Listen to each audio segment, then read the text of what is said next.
You know what made me want to move to New York City? Because Youth of Today was going. I was in college. I was going to college in upstate New York.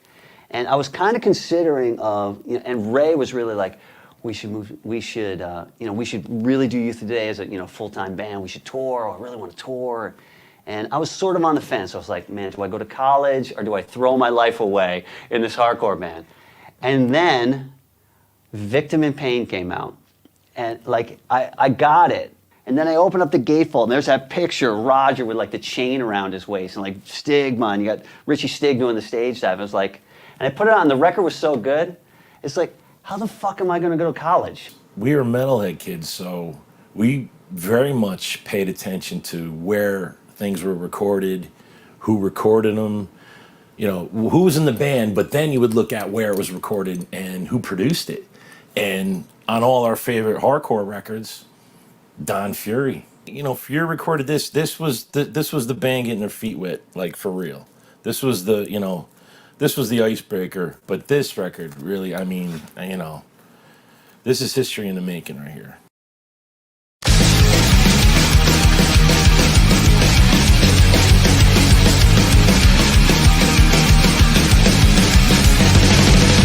What have we become?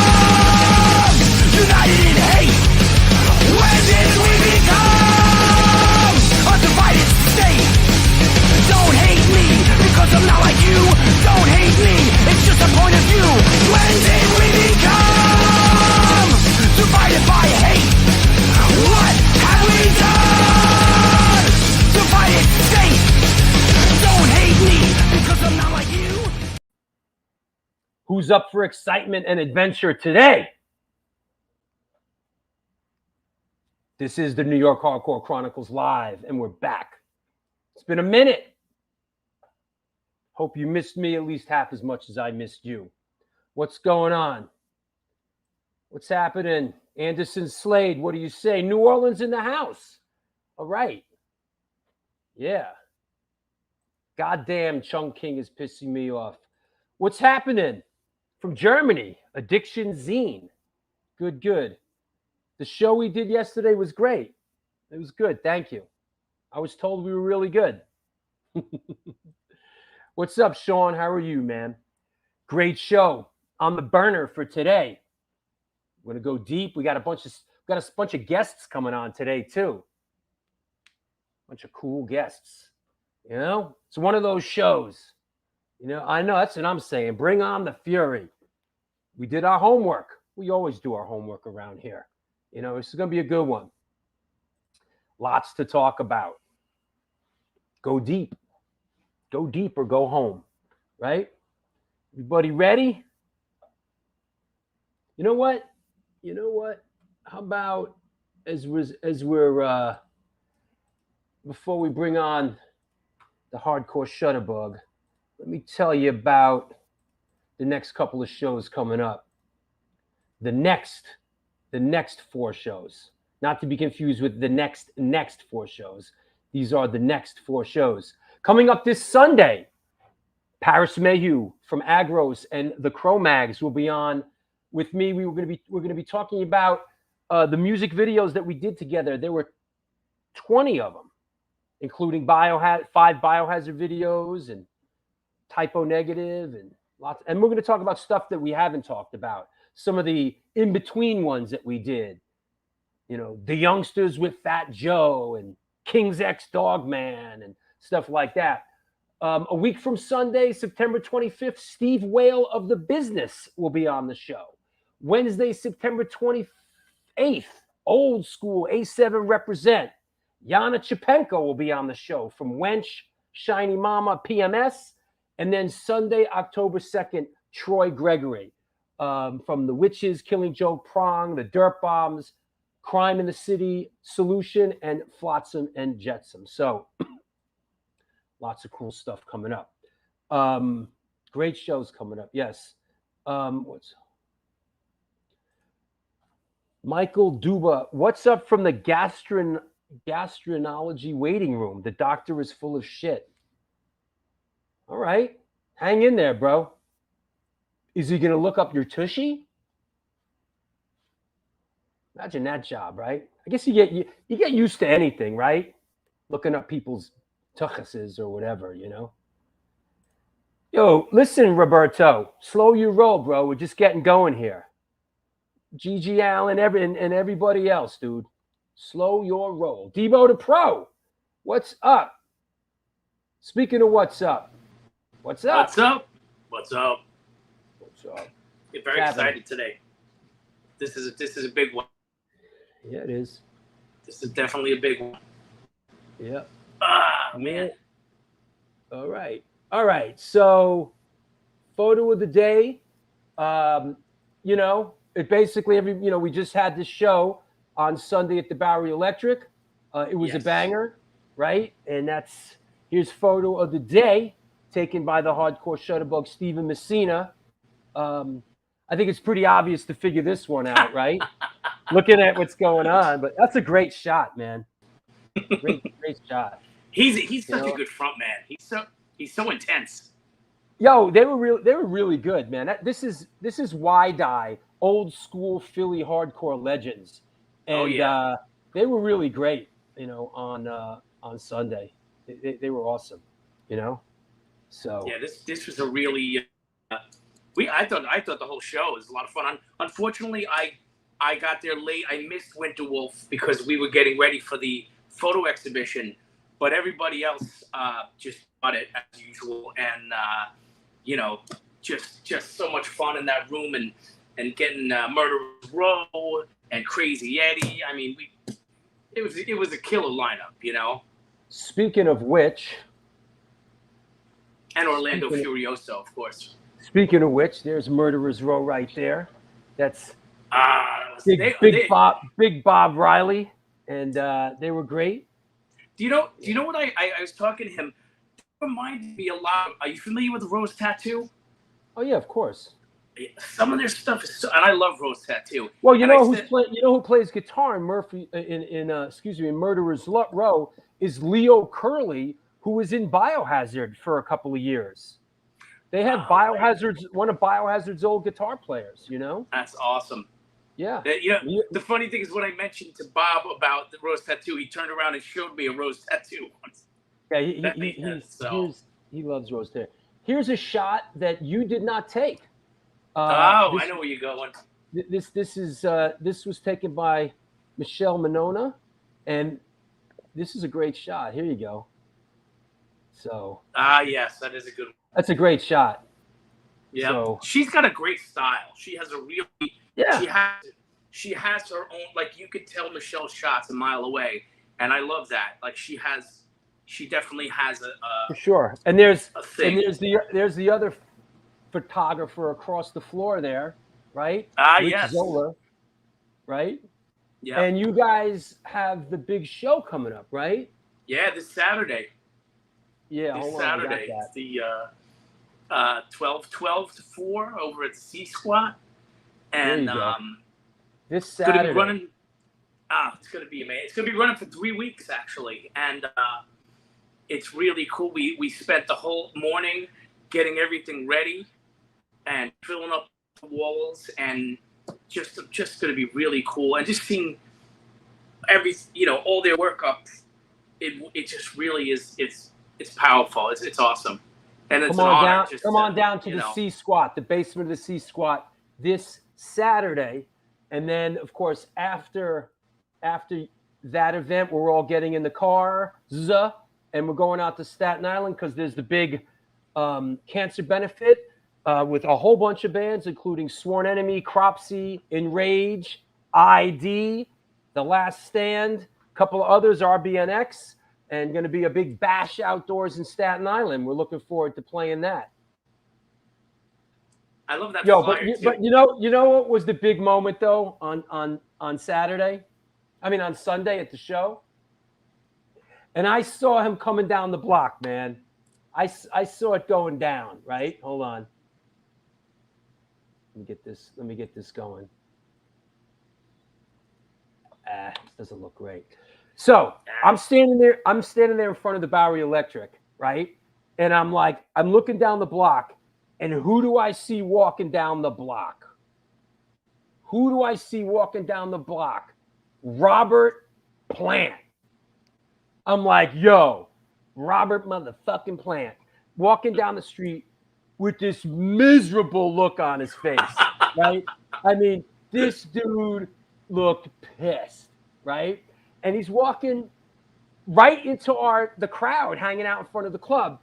And I kind of positioned myself, right? And I said to him, let me guess, you're here for the punk rock show. He didn't even break character for a second. He didn't look me in the eye. He just kept going. Now, somebody snapped this picture. This is somebody snapped this picture of him. Let me see. Yeah, hold on. I could do better. So it's not acting right. Yeah, that's a little bit better. There he is. There he is right in front of the Bowery Electric. Robert Plant. And just pissed off. Fucking pissed off Robert Plant, man. And who was he with?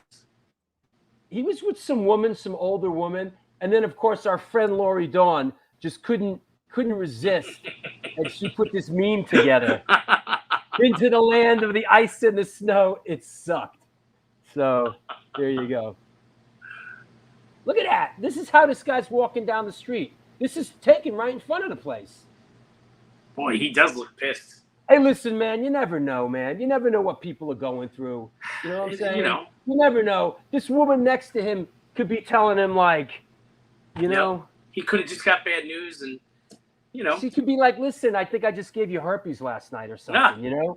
Like, or even worse, like, you know, it's crazy.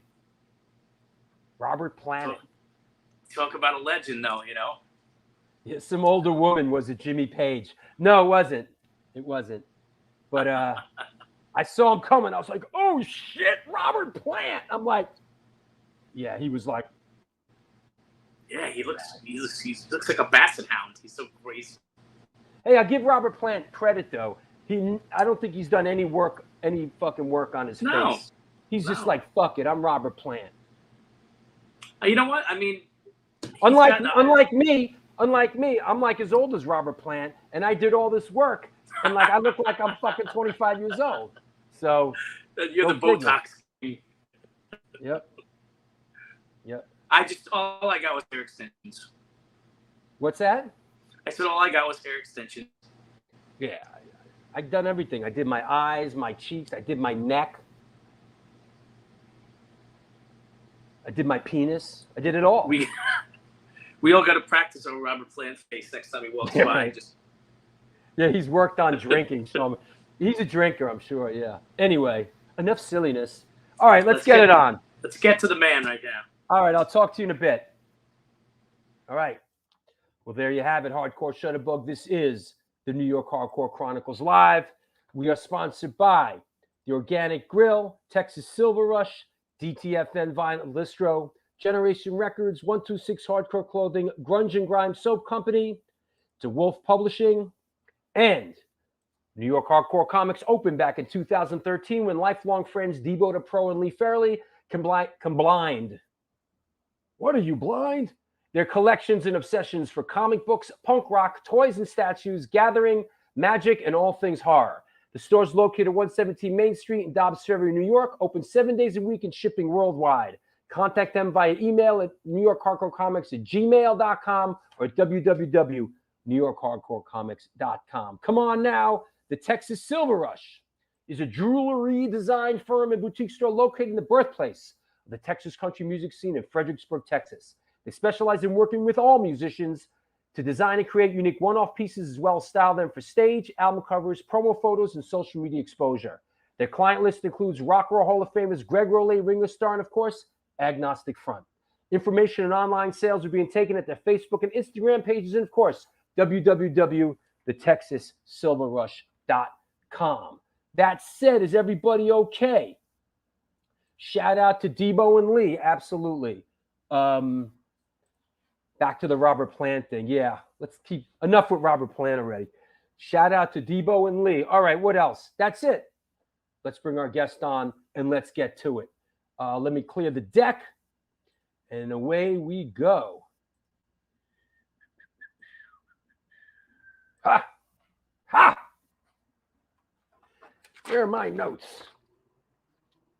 All right, everybody ready? Put your seatbelt on. Here we go. Let me see. Everybody lined up. Here we go. Today's guest is an American musician, recording engineer, and producer hailing from Long Island, New York. As a studio owner and producer, he is known for his work with the bands Agnostic Front, Gorilla Biscuits, Youth of Today, Judge, Sick of It All, Warzone, Quicksand, Madball, Burn, and many, many others. Please welcome, coming at us from Troy, the jewel of upstate New York, please welcome the legend himself, Mr. Dom Fury. Brother! Hey, kids. Hey, before we get going, quick shout out to Texas Silver Rush. My granddaughters have a few of your pieces. Is that right? That's right. So thanks to Texas Silver Rush. Do you know? I mean, I don't know if you know this, but Joe Ramini, the guy from the Texas Silver Rush, is Vinny Stigma's cousin. I know. That's how we connected. That's He the sent connection. me a few pieces, you know what I'm saying? Yeah. And I was like, send me, as you see, I don't wear jewelry. So I was This like, piece I'm wearing, right. I'm wearing right here. This is the AF, the AF cross, right? Yeah, I got one. Yep. But I said, send me stuff that girls can wear. Yeah, right. There you go. Yeah, he's a real great guy and a great supporter of the show, you know. So, how you doing, man? What's the latest? What's how did you get through the pandemic? Bring us up to speed. Like, how are you? I'm fine. I'm doing okay, and I'm sitting in a 5,000 square foot loft with a 2,500 square foot studio. We are an analog studio, just like back in the day. We're still doing live recordings, just like back in the day, and all of that's great. The pandemic sucked. Yeah, it was awful. It was terrible. I mean, I was shut down by the state of New York for like I don't even remember how many months. You know.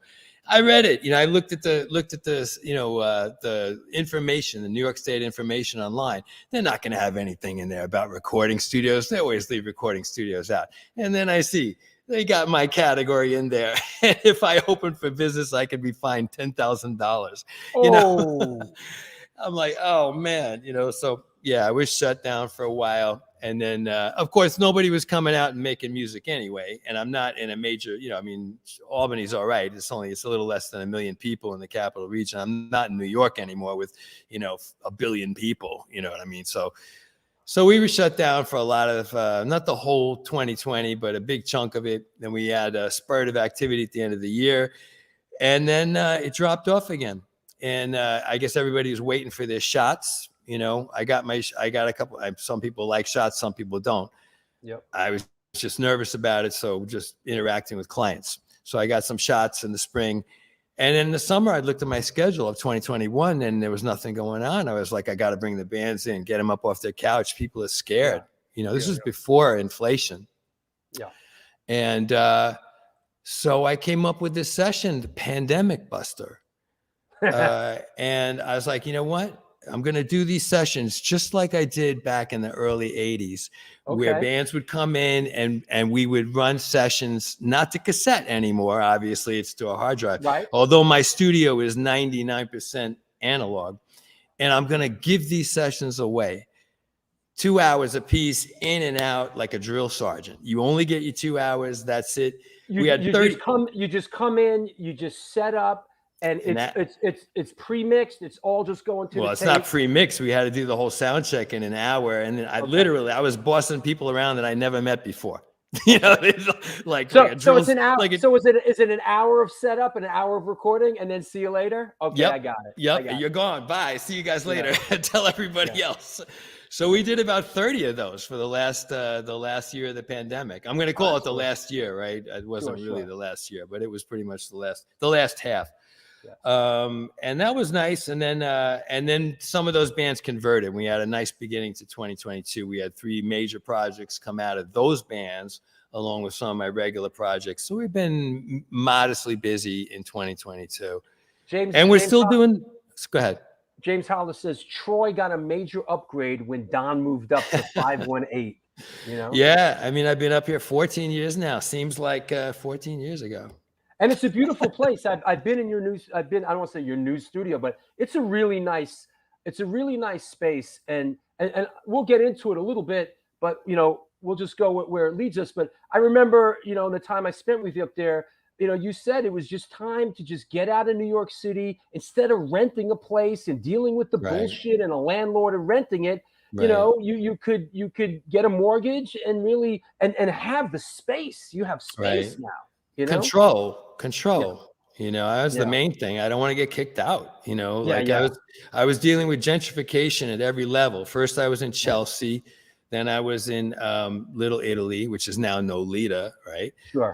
And then out on Coney Island, for 30 years in New York, Right. And I got sick of being, trying to race the rent, not Yeah. raise the rent, Race raise it. the rent. Yeah, Right. sure. Still making punk rock and hardcore and garage and indie music. It's hard to keep up with it. You got to leave one place behind and go someplace that's cheaper. I got out to Coney Island and I'd have to get a houseboat after that. Yeah. Go into the ocean. We talked a little bit. You and I chopped it up a little bit in the pre-show, and we decided that right out of the gate, we're gonna throw it out there. How did you meet hardcore? Meeting hardcore. Like, how did you meet hardcore? Like, That's a good story. Yeah, let's go there and we'll work backwards from there. Honestly, that's the story. So I had a studio. I had a rehearsal studio on 17th Street, and then I had my little studio down on 18 Spring Street. And we were already doing cassette recording down at 18 Spring Street, and I had a 2-track machine and a 4-track machine. But I wasn't working with hardcore bands. At my rehearsal studio at 17th Street, I had met the Stimulators, with Harley Flanagan playing drums for his aunt's band. But I had no experience. I'd never been to a show or anything like that. And the hardcore bands weren't coming in. I don't know. I don't know why not at that point in time. And what year was this ballpark? This would have been about 83. Yeah. And so just out of the blue, my studio at 18 Spring Street was about 4 blocks south of CBGB's, and about 1 or 2 blocks north of CBGB's was a club called Great Gildersleeves. And the studio, if I remember, was 18 Spring Street, right? Yeah, 18 Spring Street. Yeah, between Mott and Elizabeth. It was a storefront in the basement. So anyways, it was quiet. I got an accompanying here. Wait, let me just do a visual here. How's that for the visual? That's the entrance to the studio at 18 Spring Street. It's through the sidewalk. It's like six stairs down. We'll get more into that in a bit. Yeah, you can bring that back up a little later. Sure. That's an early picture. That's before all the graffiti got there. 1990, Daryl Kahan from Citizens Arrest took it. All right, go ahead. All right, anyways. So it was a quiet, weekend day, probably a sunny afternoon, right? Nobody on the street. It was good weather, so it couldn't have been the middle of winter. And I'm walking up the Bowery. I'm just going, I don't know where I'm going. I'm going somewhere, right? And I walk past CBGB's. Another half a block or a block is the club called Great Gildersleeves, right? The Great Gildersleeves. The Great Gildersleeves. And the door's wide open. Nobody's in front of it. Nobody's on the sidewalk. Completely bare, right? And I get up to the front door, which is open, and I hear this music coming out, right? And it's like raging. It's like, I've been to a lot of shows like the Ramones and stuff like that, and, seen fast music. But this was really fast. This was ultra fast. And I was like, and the energy level was really hot.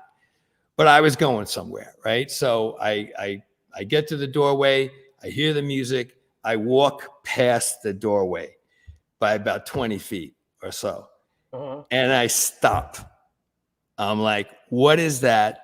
I have to go find out. And so I turn around. I go back. Nobody stops me. There's nobody collecting money at the door, right? Right. And I walk in, and it's a medium-sized club. It's got a little bit of a stage and a little bit of a PA, and there's about 30 kids, maybe maximum, 12 years old to 14 years old, 16 years old. I have to say slam dancing, not even moshing, because there wasn't enough kids to mosh, and in front of the band. And I'm like, I had never seen anything like this. I'm like, what the fuck is that? Excuse my language. What is that? Right. And you can clip that out if you want. And I'm like, wow, I got to watch this. I got to stay. So the band is like raging on stage. The set couldn't have been very long. Right. And I said, I'm going to stay till the end of this and see what's going on. Maybe I'm going to meet the band. Right. Because I'm interested. So I stay. And his kids are going into the bathroom with a bloody nose or a split lip, nothing serious, And I'm like, what the fuck is this? What is this, right? And the band finishes, right? And the guitar player gets off the stage, and I'm like, I'm gonna go meet this guy. So I walk up around the crowd, right? And I stop him. I meet him in the middle of the club. I go, hey, man, my name's Don Fury, and I got a studio a few blocks from here. And I just want to tell you and the band, anytime you guys want to come in and do some recording, you let me know, because I'm going to help you out. And Vinny Stigma says, yeah. We're gonna do an EP in about a month from now. I'm definitely gonna call you. And we shake hands, and he takes my number. And those 2 minutes of history is what changed the future of New York. And of course, the record that Stigma was talking about was United Blood. Wow, that's great. The original United Blood, my first pressing there. We'll call you. Yeah, sure. We'll call you. Right? We'll show you. We'll call you. And then what? And he did. He was on his apartment was only 2 blocks from me, from my studio. We're both Italian. We're both Italian. You never saw him before in your life. You never laid eyes on these guys before? Nor Roger or Agnostic Front or any of the hardcore bands that would follow. Just, the closest I got was the Stimulators. And then what? One day the landline rings, the phone on the wall, and hello, and it's hey. Right? Well, he might have just walked by. Probably he was like literally 2 blocks away. Right. Like I said, 2 old. Me and Vinny are the same generation. 2 old Italian guys. Like, hey, Vinny, hey, Donnie, what's up? Just one little more thing about that. It's Stigma that decided my name. Before, not the Fury part, the Don part, the Don part. I was Donnie Fury in my bands, right? Always Donnie, like Johnny Thunders, Billy Idol, Donnie Fury, right? Vinny Stigma even, right? Yeah, and you think 2 Italians like me and Vinny would be like always with the Y, right? But for some reason, he started calling me Don Fury, like Don Corleone. And I was like, once Stigma started calling me Don Fury, he said it like Don Fury, Oh, I see. I never got that. Like Don, right. And there's no way I could get out from under it. I was Don from now on. It was Don Fury and not Donnie Fury. I couldn't go back if I tried. That's great. Yeah. So let's go back a little bit. How did you come up? Did you grow up in a musical household? How did music come into your life? Wow, that is far back. No, I did not grow up in a musical household. Let's see. I liked music from a very young age. I guess, I'm from the generation that remembers top 40 radio. So, I would listen to a lot of top 40, and they had a lot of all kinds of bands on top 40 radio. Of course, nothing like hardcore or punk rock, but lots of different kinds of music. So I grew up liking and loving that, really. Then when I got to around I guess around 5th or 6th grade, I got, even in 4th grade, I signed up for band. It was my first musical experience, but I was very lazy and I didn't do my rudiments, and I wasn't particularly well coordinated at 4th grade. And I got yelled at by the band leader, and I left band, band meaning the school band, right? Not a combo, just, I was supposed to just play the snare drum, and he pointed me out of all the kids and was like, "You're not practicing." I'm like, "You're right."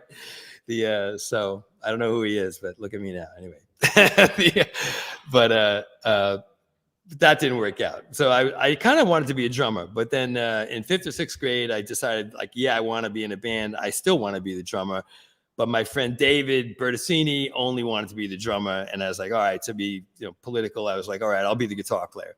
So and you had no. No, of course not. No, of course not. I'll show you what I know about drums, which was nothing, right? And then I will play guitar. So I buy the guitar, I buy a little amp, and he never learns to play drums. So all of a sudden, I'm a guitar player now. There you go. And let me just, you grew up in Long Island, correct? Yeah, for 99%. We traveled a lot. My father actually worked for USAID for a while, and we lived in Africa for a little while. Wow. But for the most part, it was all over the island, North Shore, South Shore, Nassau County, generally speaking. Yeah, but a lot of different schools. I mean, that's part of what made me who I am, because we did so much picking up and moving back and forth for different reasons. They were both educators, my parents, but I wasn't a military brat. But by the time I was in 10th grade, I had been in 10 schools. Wow. Yeah. So I was like a very independent kid, right from the beginning. I was lucky to have one friend before we changed towns, and I had to meet somebody else, So, but anyway, we settled down on the South Shore of Long Island. That's where I went to junior high school and high school. And those are relatively stable when we got there. And when did now you look pretty young in this, picture here. And I'm just gonna throw this out there. And and let's do this. Oh yeah. Let's do this a second, because this was on the Twisted Sister in the Clubs page. Another rare gem, Dee Snider, when he was in the band Harlequin. To the left of Dee, with arms folded, is legendary hardcore producer Don Fury. Yeah. What's up with Harlequin? Harlequin. Is it Harlequin? It's Harlequin. Well, we pronounced it Harlequin. And Dee's last name is Snyder. Everybody says Schneider, though, by accident. Right. Harlequin was the last band we did in high school. G and I had 3 bands together. And, is that right? Yeah. We started off with The Quivering Thigh, which was a pirate ship from Zap Comics. You'd have to look it up. The Quivering Thigh. Then we went to Dusk, which was a rather romantic name, but that's kind of a cool name. But it worked. And then we went to Harlequin, and in Harlequin, apparently we didn't believe in shirts. Yeah, I was about to say, like, hey, let's take some band pictures. Take your shirt off. We were at the height of our game, man. We were very, very good. I was the bass player in that band, not the guitar player. Roger Peterson is standing right behind Dee with his eyes closed. He was the guitar player, very good one. Joe Morrow's off on the right. He was the drummer. Dee is obviously Dee with the stash, right? And then I've got the locks, Yeah, like Dee Snider, right? Had a mustache he's one of these guys that had like a mustache at like 11 years old, right? Yeah. Well, no, not really. It was actually pretty late in high school. Well, maybe throughout high school. I think that was just his way to let his father was real strict. His father was a little like mine, but his father was more strict. His father was a state trooper, if I remember correctly, and he would make Dee go for haircuts. And like one of the things about Dee's freak show was his hair, because he wasn't really into drugs or alcohol. He was straight edge before straight edge was a thing. Sure. So that was kind of his thing, was his hair, Blake says, with epic hair, no shirts are needed. Exactly. Completely true. And notice how low the belt line is. Mine, you can't even see it on me. I promise to your audience, I was wearing pants. That's great. So this band, sort of the hand plays out. He starts Twisted, and you. No. That's not how it happened. He didn't start Twisted. No, we couldn't. We were very young at the time. We were, last year of high school, basically, when that band started, and we couldn't make the connection with clubs. We had been playing schools, we played parks, we did stuff like that. We were an excellent band. If somebody had taken a shot with us, we probably would have gone on, my guess is. But Dee was ambitious, and we weren't getting the shots. What we needed was a management company. Sure. And there were lots of, all bands in the tri-state area at that point in time were cover bands. So you weren't playing your own music at that point in time. You were a cover band. So every guitar player, myself included, had to be proficient with Led Zeppelin. You were talking about Robert Plant before. Aerosmith, the Stones. David Stones was easy. David Bowie, and then esoteric bands that might come up, or whatever, Cactus. You might have to do like a Grand Funk Railroad song or something, right? Maybe, yeah. I mean, but you had you would have medleys of these things, right? That every band would have medleys of these bands, right? And if you had a keyboard player, you would do Yes, or you would do Emerson, Lake and Palmer or something like that. You're a facsimile of it, you know what I mean? Yeah. And bands that were good at doing that got gigs, you know, Right. and they could make a lot of money, right? And but that was the only action available to players back then. That's all you could Right. do out there. The scene was beginning to develop. The punk scene was the original punk scene, not punk rock. The punk Yeah. scene was beginning to develop in New York City around that time with the Dolls, the New York Dolls, Sure. and bands from around that era. But it wasn't happening anywhere else. So yeah, he jumped ship. He got an offer to join a club band that was already established called Peacock. Oh, right. And so he got into that band as a vocalist, and they were proficient, you know, but no more. They weren't exciting, you know. Yeah. I roadied for them for a little while. We had a truck called the Silver Terror because it had no suspension and no brakes. And it was a silver step van. And we would load these. They had a Hammond C3. Me and one other guy would load a Hammond C3 into this with Leslie's and Ampeg SVTs and a whole PA. You had to have a whole PA to travel with. So I was responsible for the pyrotechnics, and I almost let the whole band on fire once. But then he got tired of that, and he Twisted Sister had existed and was one of the top bands in that genre before Dee got involved. And then they lost their singer and they lost their drummer, and they fell into obscurity, and that's when Dee got introduced to them. You know, I was there, I think, the night that he met the band, in fact, and the band was not in good shape. I really enjoyed the Twisted Sister documentary. I thought it was very good. It was well done. Yeah, there's a few of them. I just did another one about Dee. We had a Banger Productions come up here, and I sat with him for an hour. I just talked about me and Dee Snider, and all our high school bands. So he jumped ship from Harlequin, and I understand that. I don't. There was no bitterness about that. Sure. We all wanted to go on and do something, right? And then basically, I mean, it was his vision that took Twisted Sister forward. So Twisted Sister was a glam punk band doing covers before Dee got into the band, and they stayed that way for a few years. And I actually moved in with them in their house in Massapequa. And then he moved it in the direction that it went after a while. There's a lot of things that happened with that. We talked about this on the show a couple of times. I think Carl Kennedy when he was on the show, and when I was talking with JJ French about back then, Long Island had this incredible club circuit. Oh yeah, and not just Long Island, but the tri-state area. Yeah, those guys were out playing every night of the week. Oh yeah, for at least 4 nights a week, sometimes 5. I mean, it was mayhem. You know, I went to a lot of shows. I knew all their music. I don't know if you know, but I sat in with them when Eddie got sick. Eddie got sick with the flu, and I was working some crummy job like a shipping clerk or something like that. And my band wasn't really happening yet. And I get home, and Dee's on the phone with JJ. JJ's upstate somewhere, and they're fuming. It's a weekend. They're going to lose thousands of dollars, right? You know, thousands. And they're pretty miffed about this, right? And and he's out with the flu, right? And Eddie Ojeda. And so I'm all greasy and nasty from work. I walk into the room. Dee's on the phone upstate with JJ. And I go, what are you guys talking about? He goes, Eddie's sick. He's not going to play the weekend. And I just paused for a second, and I said, I'll do it. And Dee looks at me. He goes, you're going to do it? I go, I'll do it. Tell JJ. JJ, Donnie says he's going to do it.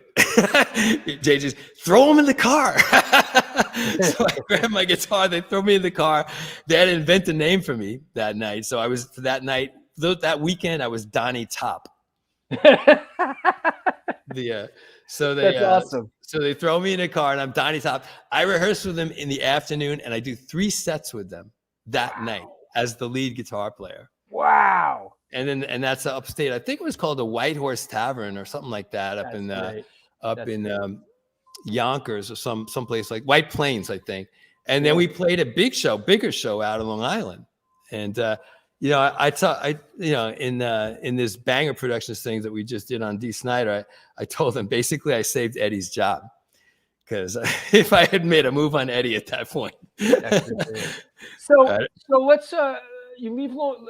You at some point you moved into Manhattan, right? And you started Roach Studio a couple blocks away from Max's Kansas City.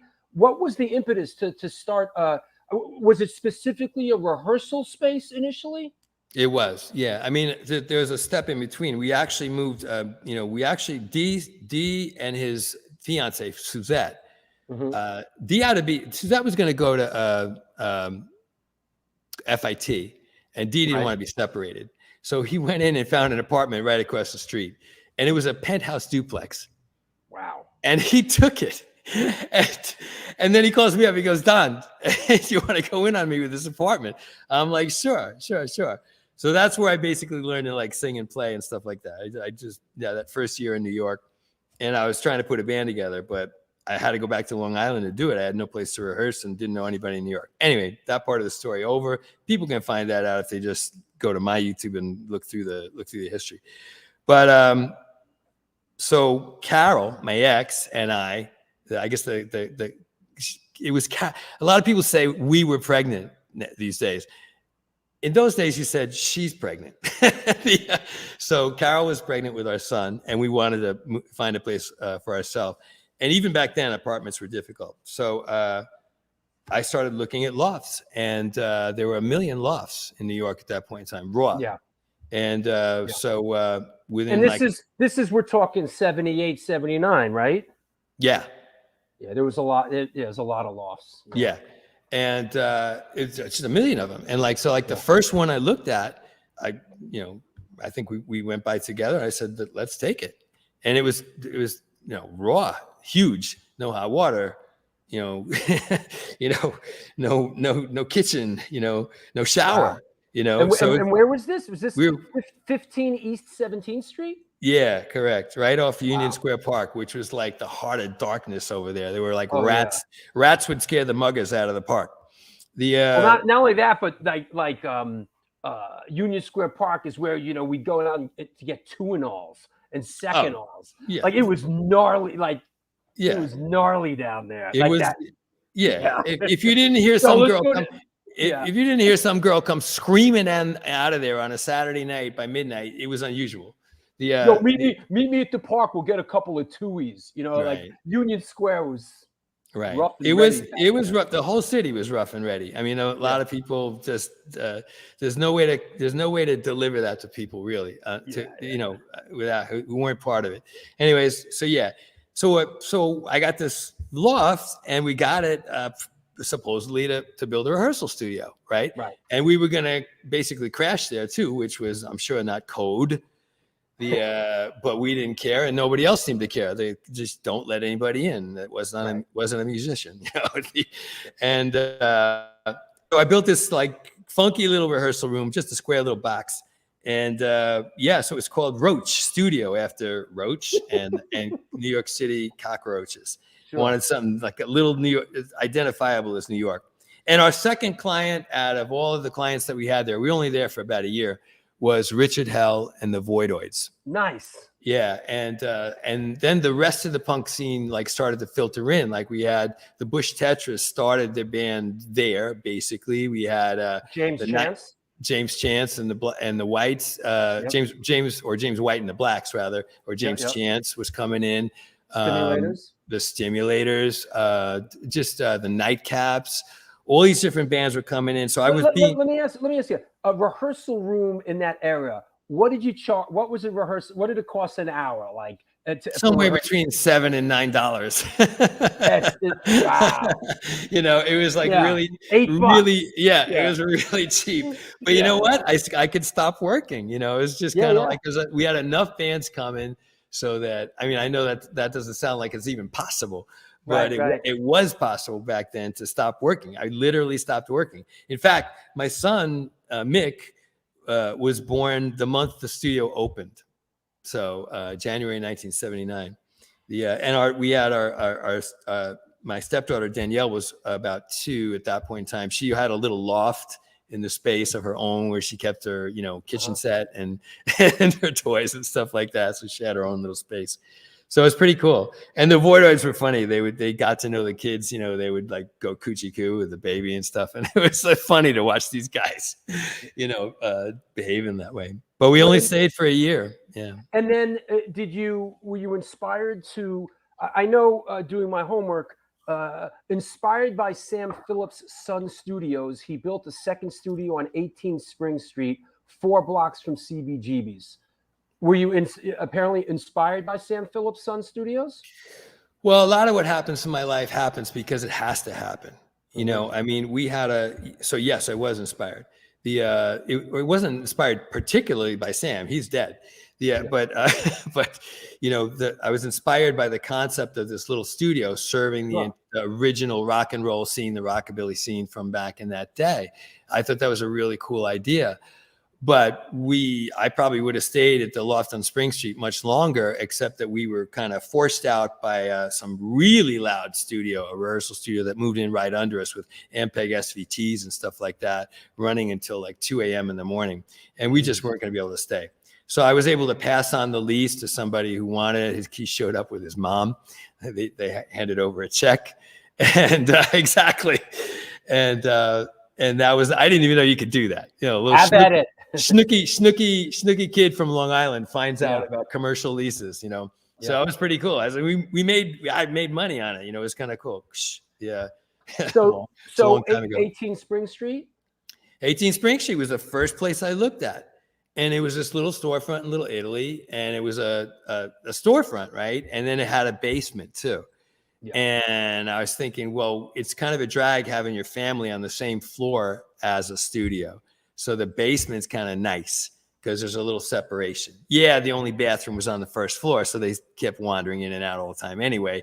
But at least the music part was on another floor, you know? So I was like, let me talk to the guy and we'll see if we can make it happen over here. And they thought I was completely dubious character, even though I was Italian. You know, they were all Italian, you know. But the minute I showed up with the check, they took me seriously and they let me do what I wanted to. I had to bang down the walls down there, bang down the ceiling. You know, there was like rat's nests falling on my head from 100 years ago, you know, thankfully without the live rats, and thankfully without the dead rats. So this is, I put this photo up before. This is basically, this shot's from 1990, but this was bands entered through here. That's the entrance to the studio, and the black part on top up there is the storefront. That was my home. That was where me and my family lived, in that storefront. And then the studio was right down those two that little stairway, that little sidewalk entrance. For those people who don't live in cities, those type of entrances are all over New York City. Those sidewalk doors like that. Yeah, for sure. So things get rolling down on Spring Street. Let's get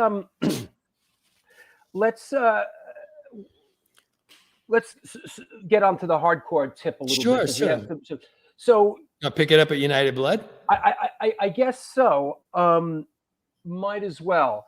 I mean, that was the first. Was that the first hardcore moment with Vinny coming in and doing those guys doing United Blood? You know, I mean, it'd be tough for me to say another punk rock band didn't come in there before, because I had all kinds of bands. We were in an empty studio. We had the whole no wave scene rehearsing there, like Jules Baptiste, you know, Glenn Branca. Glenn Branca brought MTV down there. And they filmed Sonic Youth. Sonic Youth started. It was a rehearsal studio. And you could record live to cassette. Sonic Youth started down there. Sonic Youth was part of Glenn Branca's orchestras. And then there was Robert Gordon and Link Ray came down. Wow, that's great. All kinds of people all kinds of people came down.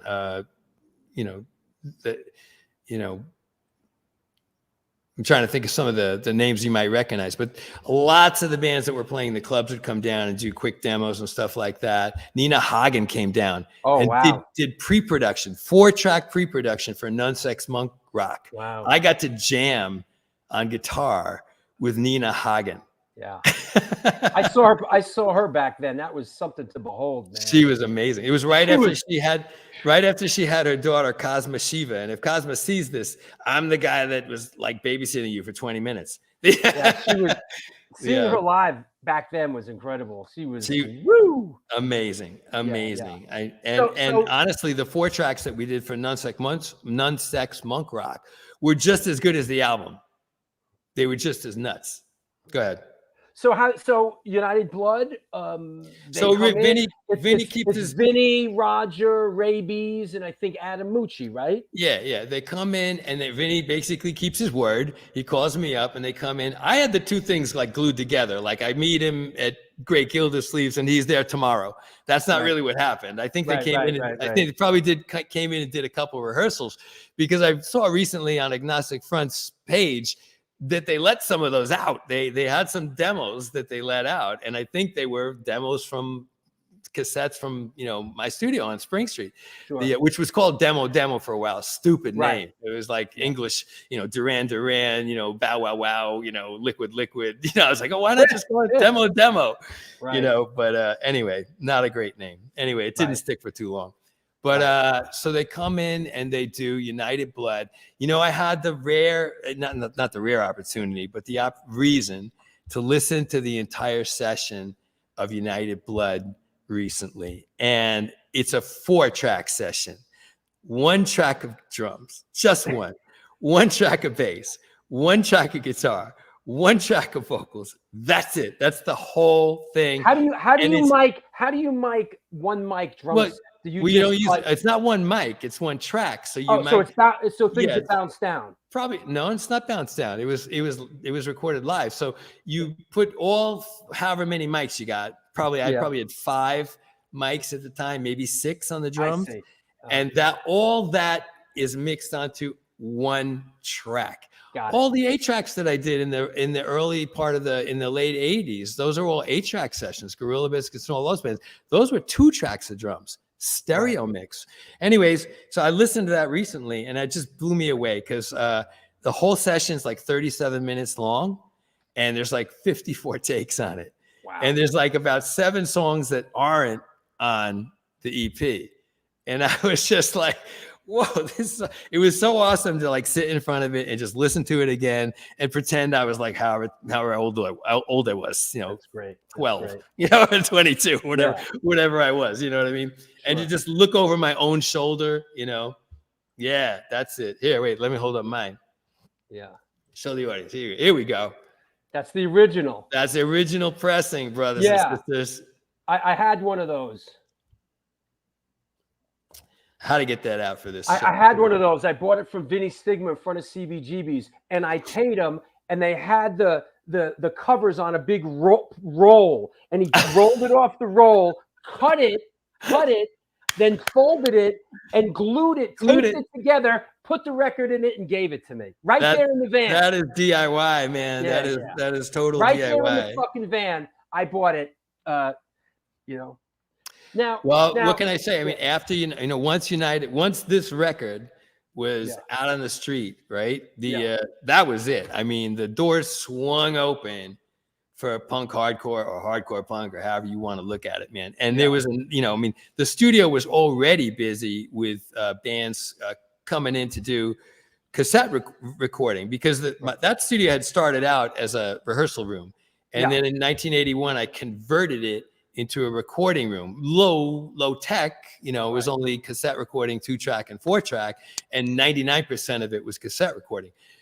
So the bands were already coming for that. But once the punk hardcore bands figured out that they could come in and book 2 hours for like less than $20 and walk out with like this pretty good sounding cassette, it just exploded. I mean, they were you saw the Basement Doors, they would queue up on the sidewalk. Like you just see like 4 punk rockers sitting out there all weekend long. They just kept changing. It was a different set of punk rockers every 4 hours. Like they would be waiting for the next band on 5 minutes notice. There'd be a changeover. Now we did thousands of those. I've been up to the studio, and if I remember correctly, you showed me you still have the drum set that Victim in Pain was recorded on, and United Blood, and I have this photo. Are these the drums? Those are they. This is I have a bunch of these photos. That's the drum bubble. The drum bubble, right? It Yeah. says drum bubble. Yeah, just to be clear to people who have played on my kit, the finish on that, the stripes there, those are tape. Those are put on with contact paper and tape. That drum kit has had a few different finishes on it throughout the years. It's been all black, and now it's gray sparkle, but it's the same kit. It's the only kit I've had. That's even the Roger snare. That's the snare I'm using today. Wow. It's the exact same kit. That's awesome. You know, I put bottom heads on it now as far as the tom-toms is concerned, but I remember kit. when I was up there interviewing you for the With New Bobby. York Hardcore Chronicles film 1.5. You said this is the kit. Yeah. You know, and then another thing you showed me, which I have a picture of it somewhere, is the mic. You still have the mic, right? Yeah. The mics, yeah. Why not? You know, they still work. Yeah. Yeah. There's a picture of me, and by the way, shout out to Purcell and Bobby for the intro. There's a picture of me and Bobby with the mic, which is hysterical. I mean, we're just fooling around. But if you look at that picture and you look at Bob's hand, Bob Riley's hand on my shoulder, it's just I took that. Are you talking about this picture? I took this picture. Yeah, you took it. Yeah, this one. I took. Look at his hand and look at my head. it's like I can, you know, that's not the greatest picture of me, but it's the most awesome picture of Bob, and it's just such an amazing picture. I can't get over it. We had fun. We had fun that day. I took a couple pictures with you. And that one of the original mics. There's a pretty good shot that mic recorded Victim in Pain or Shelter or Judge or any one of the bands that we're talking about. Very good chance. So I want to play a clip from it's an excerpt from the New York Hardcore Chronicles film 1.5, and let's play it in real time. And I love it. You explained sort of the next chapter with Agnostic Front, which was recording Victim in Pain, right? Okay, so sure, yeah. Let me find that. Okay. Hold on.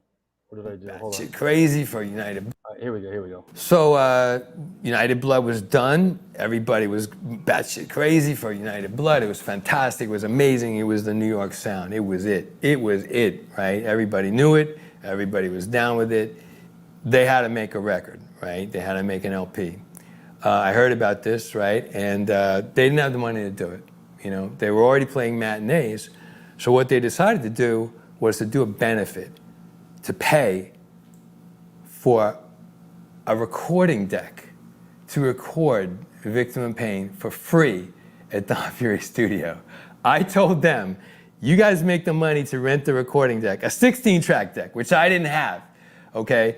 And I will do the record for free.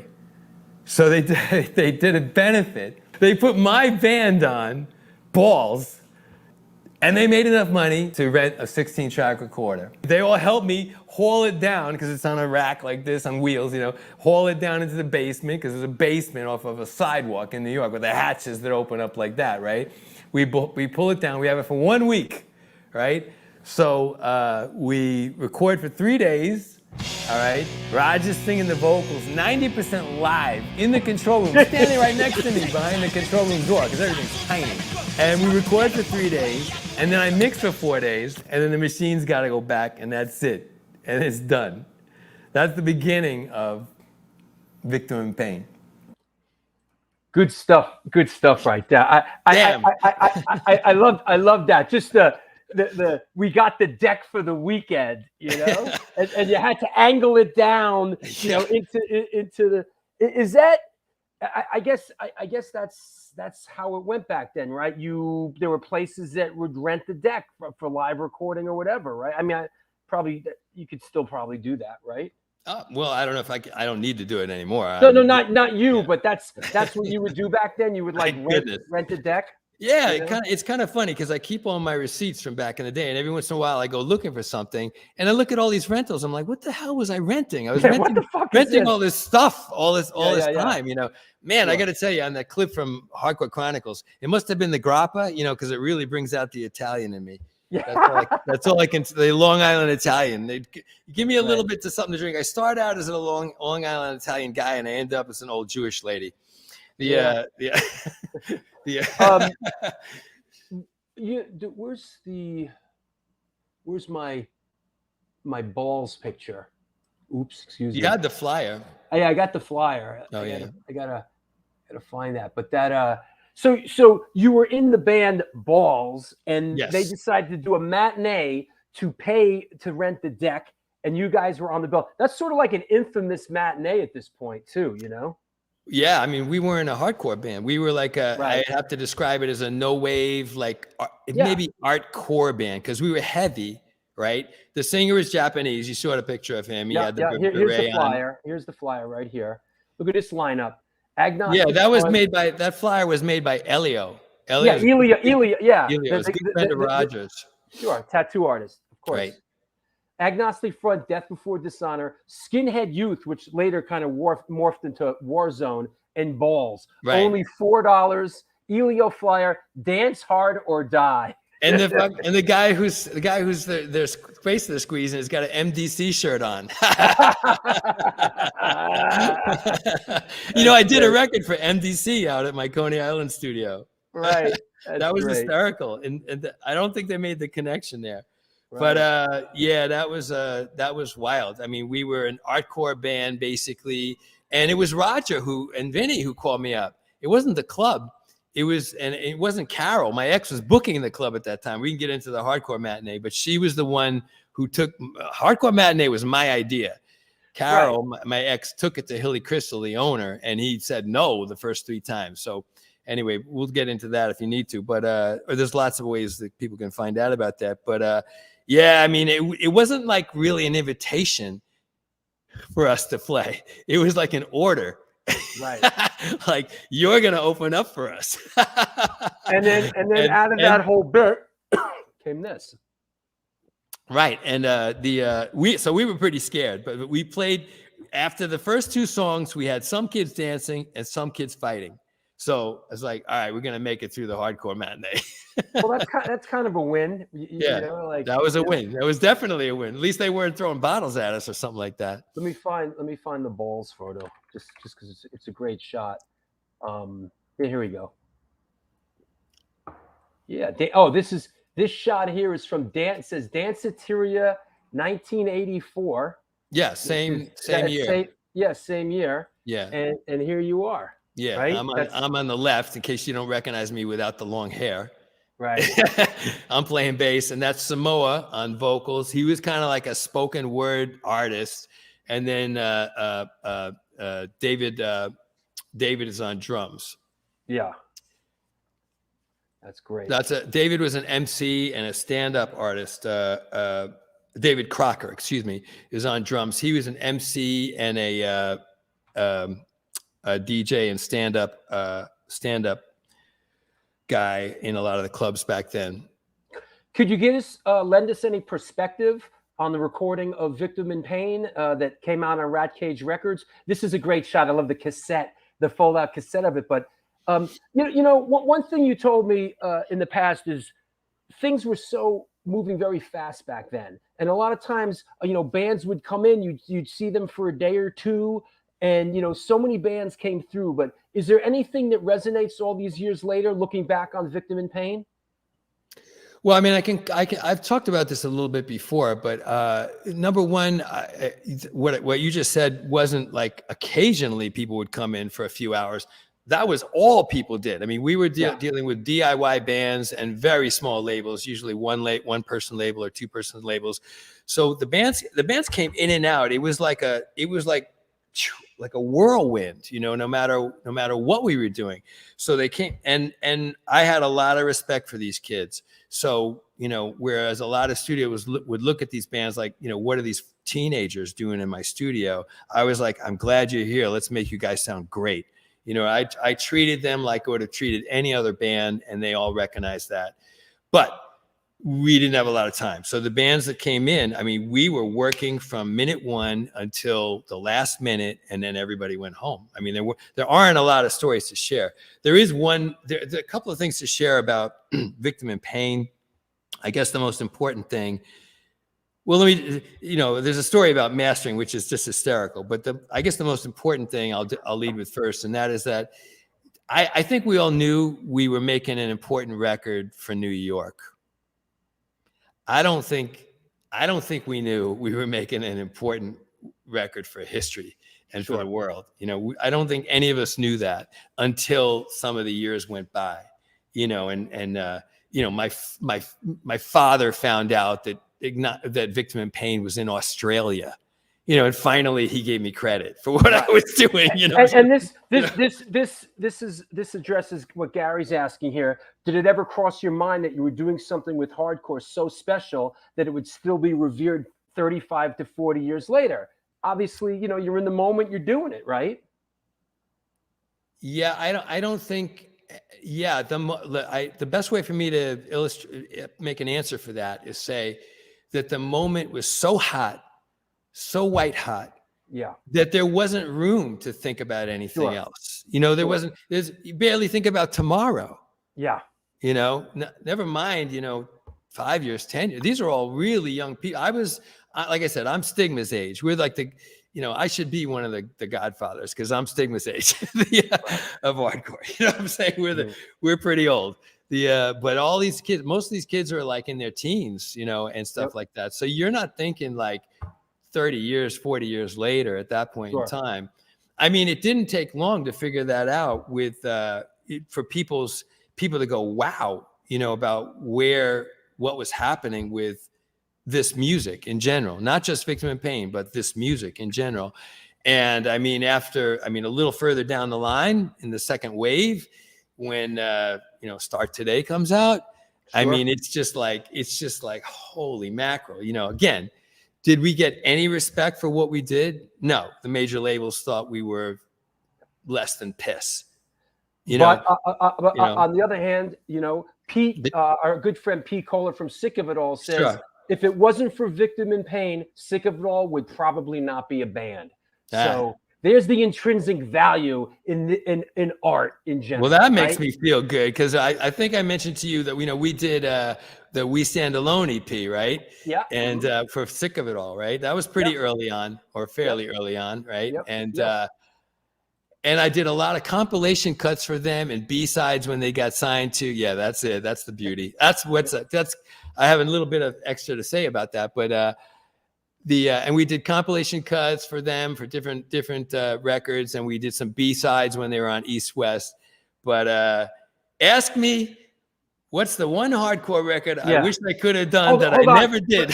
let me get my notes. It really is. Wait, hold on. Wait. Let me do this. This is a setup for your audience. We'll play it up. We'll play it up a little bit. Hold on. Yeah. What's the one hardcore album you wish you did that I didn't get a chance to do? Yes. I have to say, at the very, very top of that list would have been a Sick of It All LP on 16 track back in the early 90s. I would die.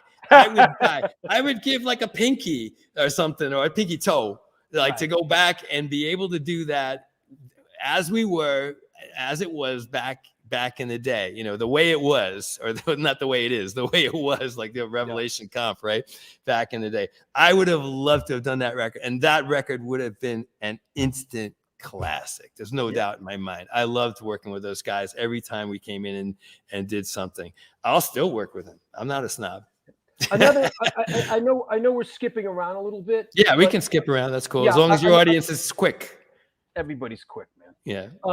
And another record that really resonated was the Judge record, The first one. The first one, yes. Yeah. And and I actually have a couple photos for that. But any recollections on the Judge record at that point? Well, that's one of those records. Other than the photographs, I'll tell you about that in a second. This was one of those records that we did literally in a weekend. They'd come in on a Saturday. We'd probably mix it on a Sunday, or maybe we had a day to do some extra vocals or something like that. So these would just fly by. You know what I mean? Sure. It just, this was a regular routine at the studio. I mean, there were years there where I was probably doing 20 or 30 EPs a year, along with 6 or 7 LPs as well. And, another handful of compilation cuts to go with it. And we were still doing some live cassette recording in the beginning. Yeah, that's a good one. Here's a shot. And there's the drums in the back. I see the drums in the background. The drums are in the bubble. This is Purcell, Mike Judge. I think it's Luke. That's Luke and, Abbey. And Sam Luke, Siegler. and Sammy, right? Sammy Siegel, yeah, it's a Yeah. classic shot. They're hamming it up. We're obviously taking photos for a reason. I don't usually Sure. let people take photos while we're doing the recording, but Right. that is exactly how we would do background vocals. They Right. would just stand underneath a regular Shure microphone and look up at it and shout, and I would always be like, hold your fist up in the air and, put some passion on it, Yeah. That's a great picture because, the whole studio at 18 Spring Street was probably 30 feet deep, 15 feet wide at its widest point, and you could put your hand up and touch the ceiling. That's how low it was. Here's another one off that roll. I think he's hamming it up here. But He's totally hamming it. He doesn't even have headphones on. He's just joking. He's just joking around. And if you look hard, you can see me through the window. I'm setting up probably the mix. I'm setting up the mix for the record. So he's just joking around. I'm like they're taking pictures. Yeah. I got a hold of these pictures by total accident. I was on Facebook and I saw Mike Judge had a contact sheet of photos. Yeah. And I was like, what do you, and he was like, that's what these are. And he put this up. He put this up on Facebook and was like, "Does anybody want this?" And I saw it and I was like, "Holy shit!" Mike. I said, "Don't let anybody else." Nobody had cameras back then. I said, "Don't let anybody else have this. I want this." That's the setup. You're looking at the setup on like so many EPs. That's Porcell sitting in front of my Kelsey. I want to ask you about before. You know what? Let's just go with it. Let's bring our friend Mike Judge on the show. Gosh! Yeah! What's up, Mikey? What's up, brother? What's going on, brother? Oh my God! It's great to see you. It's great to see you, bro. Yeah. How are you, Mike? I like the. Pretty good, man. How are you? I should do something like that. Hey, I wanna ask you, Don, what is this item? That's the 8-track. And there's a right to the right of that are my JBLs. I went high end, man. We were a classy, we were a classy studio back then. I hung them from the ceiling with like seat belts. And so that's an 8-track. This is what we did the New York Crew record on. Right next to that is a Kelsey 16-channel board. And the Onkyo deck, all the way over on the right in the corner, is what bands would come in and record live cassettes on. That was a nice little deck too. Let's put an emphasis on the Onkyo deck. Yeah, do you know what that is? Yeah. I had an Onkyo deck as well, an Onkyo cassette player. Yeah. Look, there's an ashtray. There's an ashtray next to the Onkyo deck. Nobody smokes in studios anymore. Right. And the other picture that you put up had the 2-track deck, which is what we were doing that day. I guarantee you that on that day we were mixing. We had to be mixing the record because the 2-track mixing New York Crew. Because the 2-track deck is it's uncovered, right? You can see that it doesn't have its plastic wrapper on, And you can see the seat belt hanging up the JBL from the ceiling. Jesus.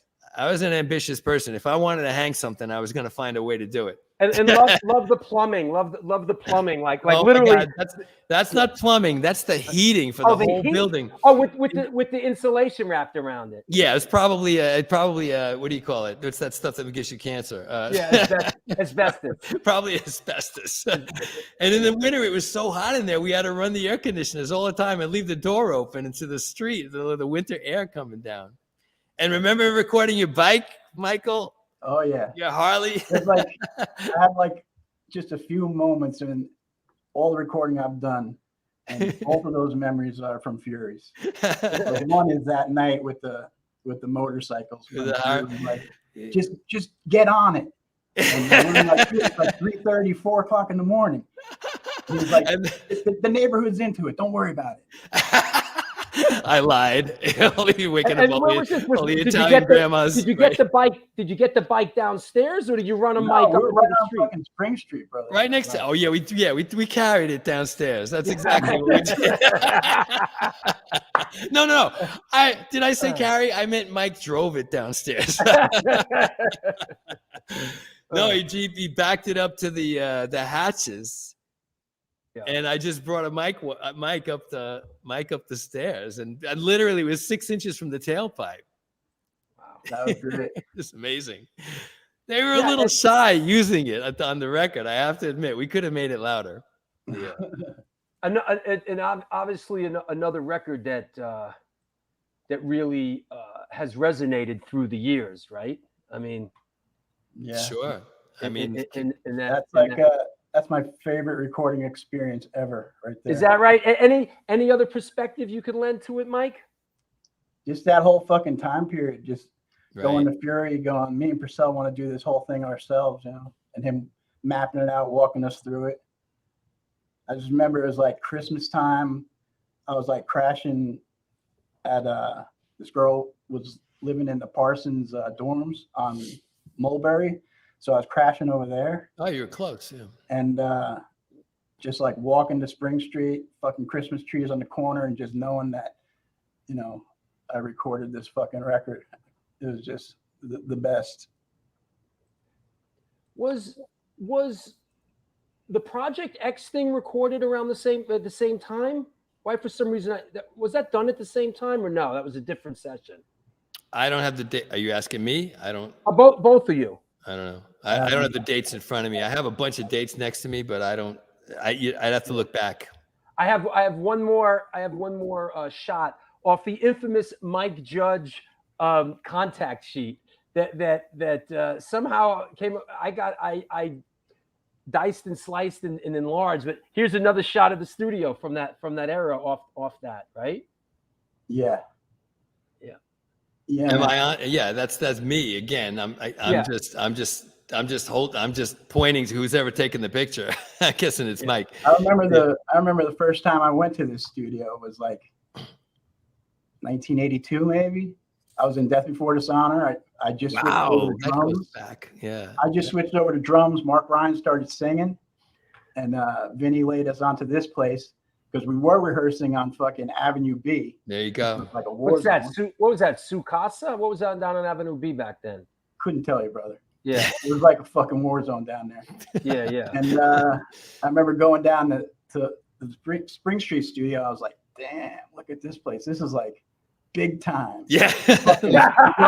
Double and shit. I'm like, what the fuck? I had to put earphones on. Like, this ain't fucking. We ain't on Avenue B anymore, brothers. There's a toilet upstairs. Did you see this, Mike? Death Before Dishonor was played with balls, right? Yeah. I remember this. Yeah. Shit. What a lineup, you know? Yeah, I mean, not great because first we go there, start going there like when I'm fucking 15 in Death Before Dishonor and shit, and then eventually like Fury just becomes a friend. So by the time, you know, Youth of Today and Judge roll around, it's just like going to your friend's place and fucking, he just happens to really be fucking good at recording your band.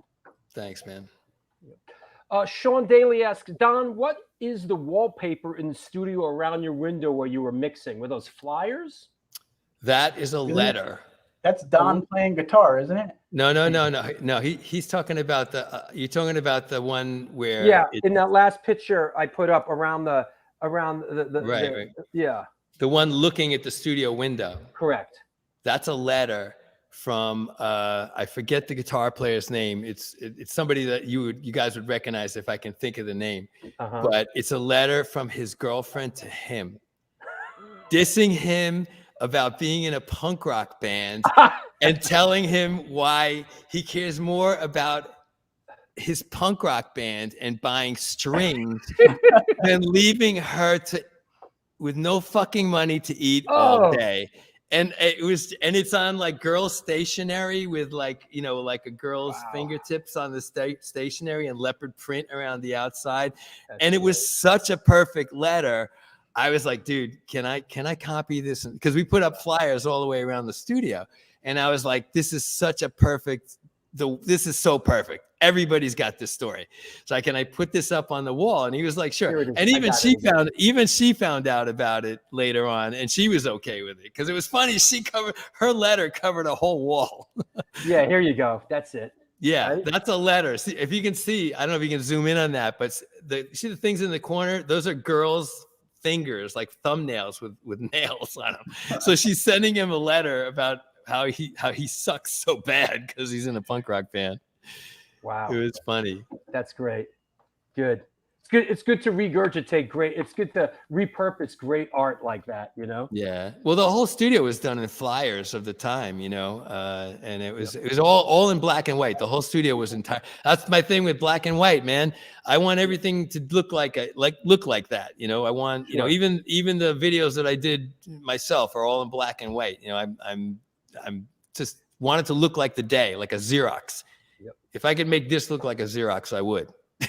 I want to talk about this a little bit, but let's play another clip, and we're going to take a break in a little bit. But let's run at it a little. Let's run at it a little more. I want to play a little bit more of this clip, Donnie, and then we'll come back. We'll come back in a second. This sort of sets the table.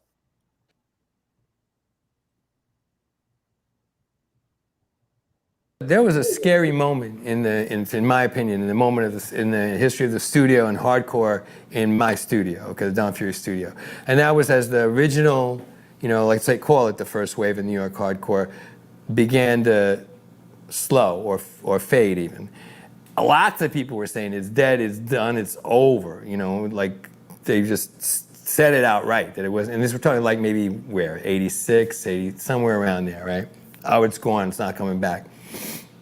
And then I also panicked because I was still a 4-track studio. So I went out and bought an 8-track machine and a new little board like this. And I was taking a huge risk. I think it cost me $3,000 to make this wholesale change in the studio. And it was every dollar I had. I was so scared. You know what happened? The second wave of hardcore. It just meshed like that. I mean, within 3 months, that whole setup was paid for. And we were making records like every other, EPs every other weekend, and albums every other month. It was literally the golden age. You want to talk about a halcyon moment, it was the GB EP. I made that record, and every freaking band for like 2 years after that said, we want to sound like the GB EP. I shit you not. You know, so that became literally what we did on that EP became an intrinsic part of the form. Rhythm guitar, accent guitar. You know, this was something that we weren't doing for the OG bands, you know, like back in the day. It was like Stigma. You know, that was it. You know, that's all you needed.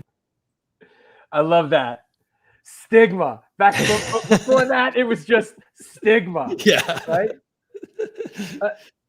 And I know we've talked about this, is how the GB record just sort of just opened the door for a whole new generation. Could you expound on that a little bit, Don?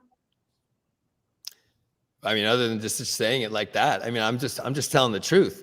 I mean, it was like it opened new territory in a couple of different ways. I guess it widened in an engineer's perspective or a producer's perspective, it widened the perspective of hardcore. You know, now it's a stereo record. You know what I mean? You got your stereo drums, you know, but now it's stereo guitars, and it's guitars that have arrangements.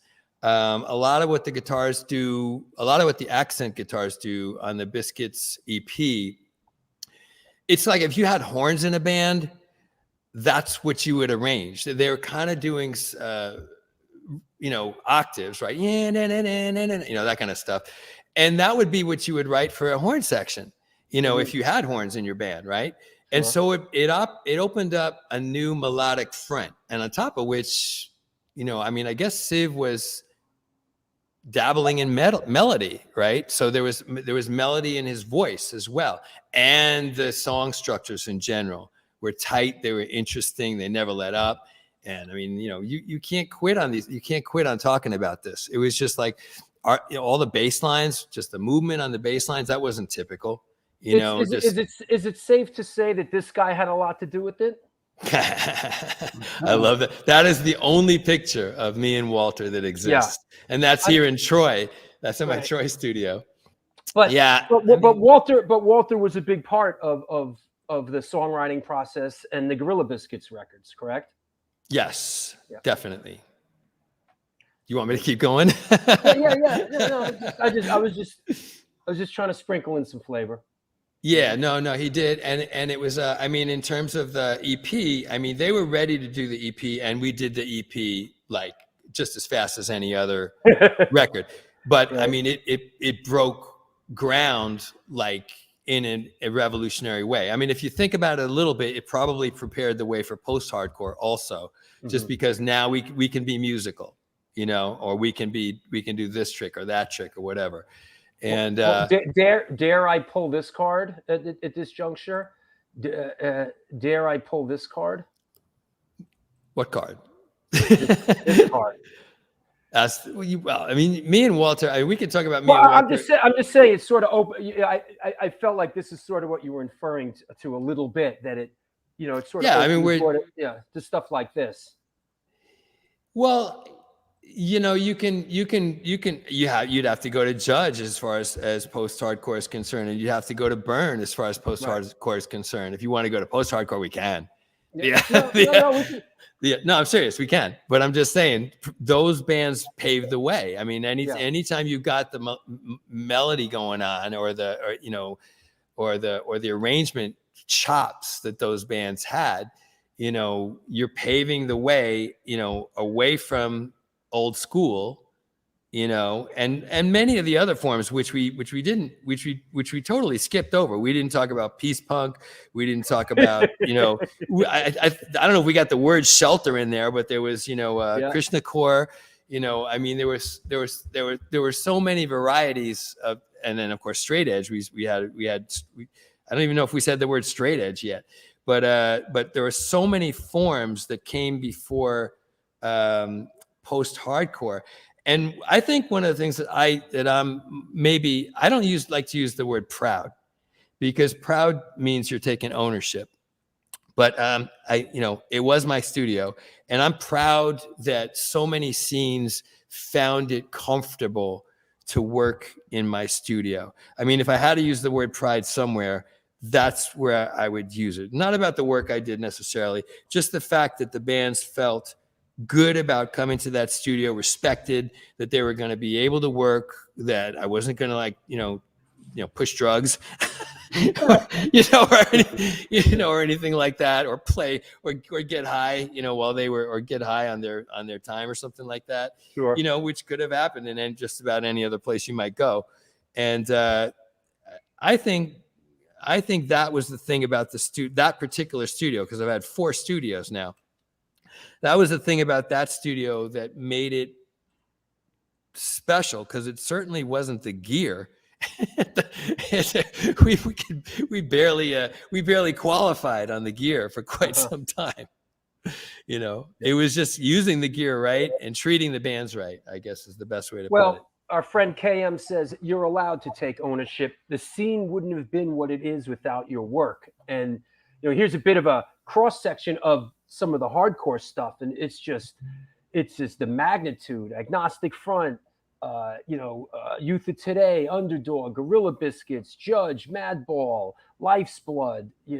Yeah, I mean, I don't know if that's not a picture of me in my studio on them. That's the Maximum Rock and Roll ad. That's not a picture of me in my studio. It's a picture of the bands.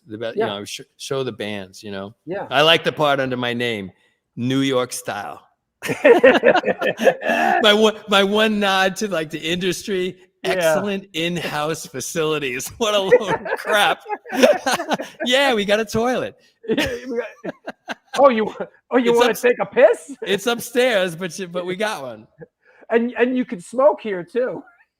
Yeah, I mean, back in the day, I used to have 3 ashtrays, big ones, big glass ashtrays, and all the bands smoked back then. I remember emptying those ashtrays 3 times a day on the weekends. It was just insane how much you'd go down there. Sometimes you felt like you just had to go like this to get through the cigarette smoke. Because there was no ventilation, right? None. Well, there was an air conditioner, but that hardly did anything.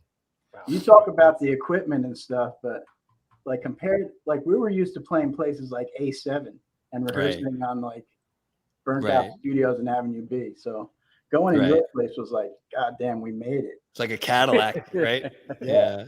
Yeah. It was- Well, I mean, we've hit the big time. I'm not Yeah. I'm not dissing my equipment by any means, my gear by any means. It was the best I could do. And I just treated the gear with respect and, did my job right. It's kind of like, just, take care of business. I I'm know kind of, the Gorilla Biscuits story, if you want to take one more story. I mean, that I want to go back to one thing and then I'll point something out about the biscuits. But that We Stand Alone EP, that is probably most likely the last. We were already 16 track when Sick of It All came in to do that record. And the A&R guy was with him, and I was like, and they were only going to be there for a few hours. And I was like, listen, why don't we just, and he booked an 8-track studio, 8-track time. I'm like, it's like a few dollars difference, maybe $10. I'm just like, why don't we do a 16-track? He's like, no, it's not that important. It's not that important. I'm like, are you sure? It's Sick of It All, and it would be nice to get a 16-track version of this record, right? And he's like, no, we'll just do an 8-track version. I'm like, what are you pinching pennies for? I'm like, so that record is probably one of the last 8-track EPs that we did in the studio. Only 2-track. Michael appreciate this. Only 2 tracks of drums, a stereo mix on the drums. You know what I mean? Bass, 2 guitars, 2 vocals. That's it. That's the whole thing. Meanwhile, he tells me it's not that important a record. And later on, I find out they tack it on the back of an album in Europe and it sold 40,000 units. Just like, the whole record, not just my stuff. But anyway, Hey, let me, I got to take a sponsor break and we want to come back on with Women of the Pit. We want to kind of connect some dots, with them. Mike Judge, one of the few people that have made me cry on this show, man. And, I want to thank you for stopping by, Mike. Anybody you want to shout out? Anybody you want to anything you want to add, Mikey? I was just told to tell Don that, I'm up here in Albany working at Merch Now, and Steve says you should come by and check out the place. Got that? Definitely. You're right there. You're right there in Battlefield Troy. I did not know that you were there. Now I'm going to make a special point. It's been on the list to do for, I don't know, maybe 12 years. Yeah. I think he said the last time you guys were together was like when it was on 24th Street. So it's been. No, I think he might have. Somebody stopped by with merch once. I can't remember, but I don't. From Equal Vision, but I think it was for Shelter. Yeah. Maybe it was Steve. I don't know. Right. I definitely will now that I know you're there. I'm going to haunt you. Man. I'm gonna. Hey, Drew. Yeah. Thanks a lot, brother. I appreciate it. Mike, can you hear me? Great. Anytime, you're always welcome on this show, man. Thank you. Great hearing your voice and seeing you, man. We'll talk to you soon, Mikey. Bye. Hey, Donnie, we're going to take a sponsor break. You got about 10 minutes, and we'll come back. We'll chop it up some more, okay? Okay. All right. Well, there you go. Finally made it to a sponsor break. Great show. Our guest is Don Fury, producer extraordinaire. We just have Mike Judge on the show from Judge, Death Before Dishonor. Let's start off with this. We'll be right back. Since 1992, Generation Records has been a mainstay of the New York metropolitan area music scene. Today, they offer a diverse selection of new and used rock, jazz, indie, hip-hop, punk, hardcore, metal, blues, soundtrack, and reggae LPs, as well as t-shirts, posters, and other merchandise. They buy used record collections and music memorabilia and will pay you top dollar for them. House calls made for large collections in the tri-state area. Call or email generationrecords@gmail.com and follow them on Facebook and Instagram.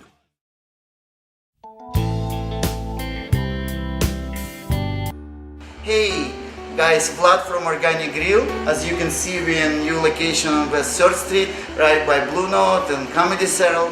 The place is bigger, kitchen is bigger, we have more varieties, more food. We are looking forward to treat you guys with great dishes. All Hardcore Chronicles, welcome to Organic Grill. We are going to serve all the events as we usually do, and we are happy to see you guys.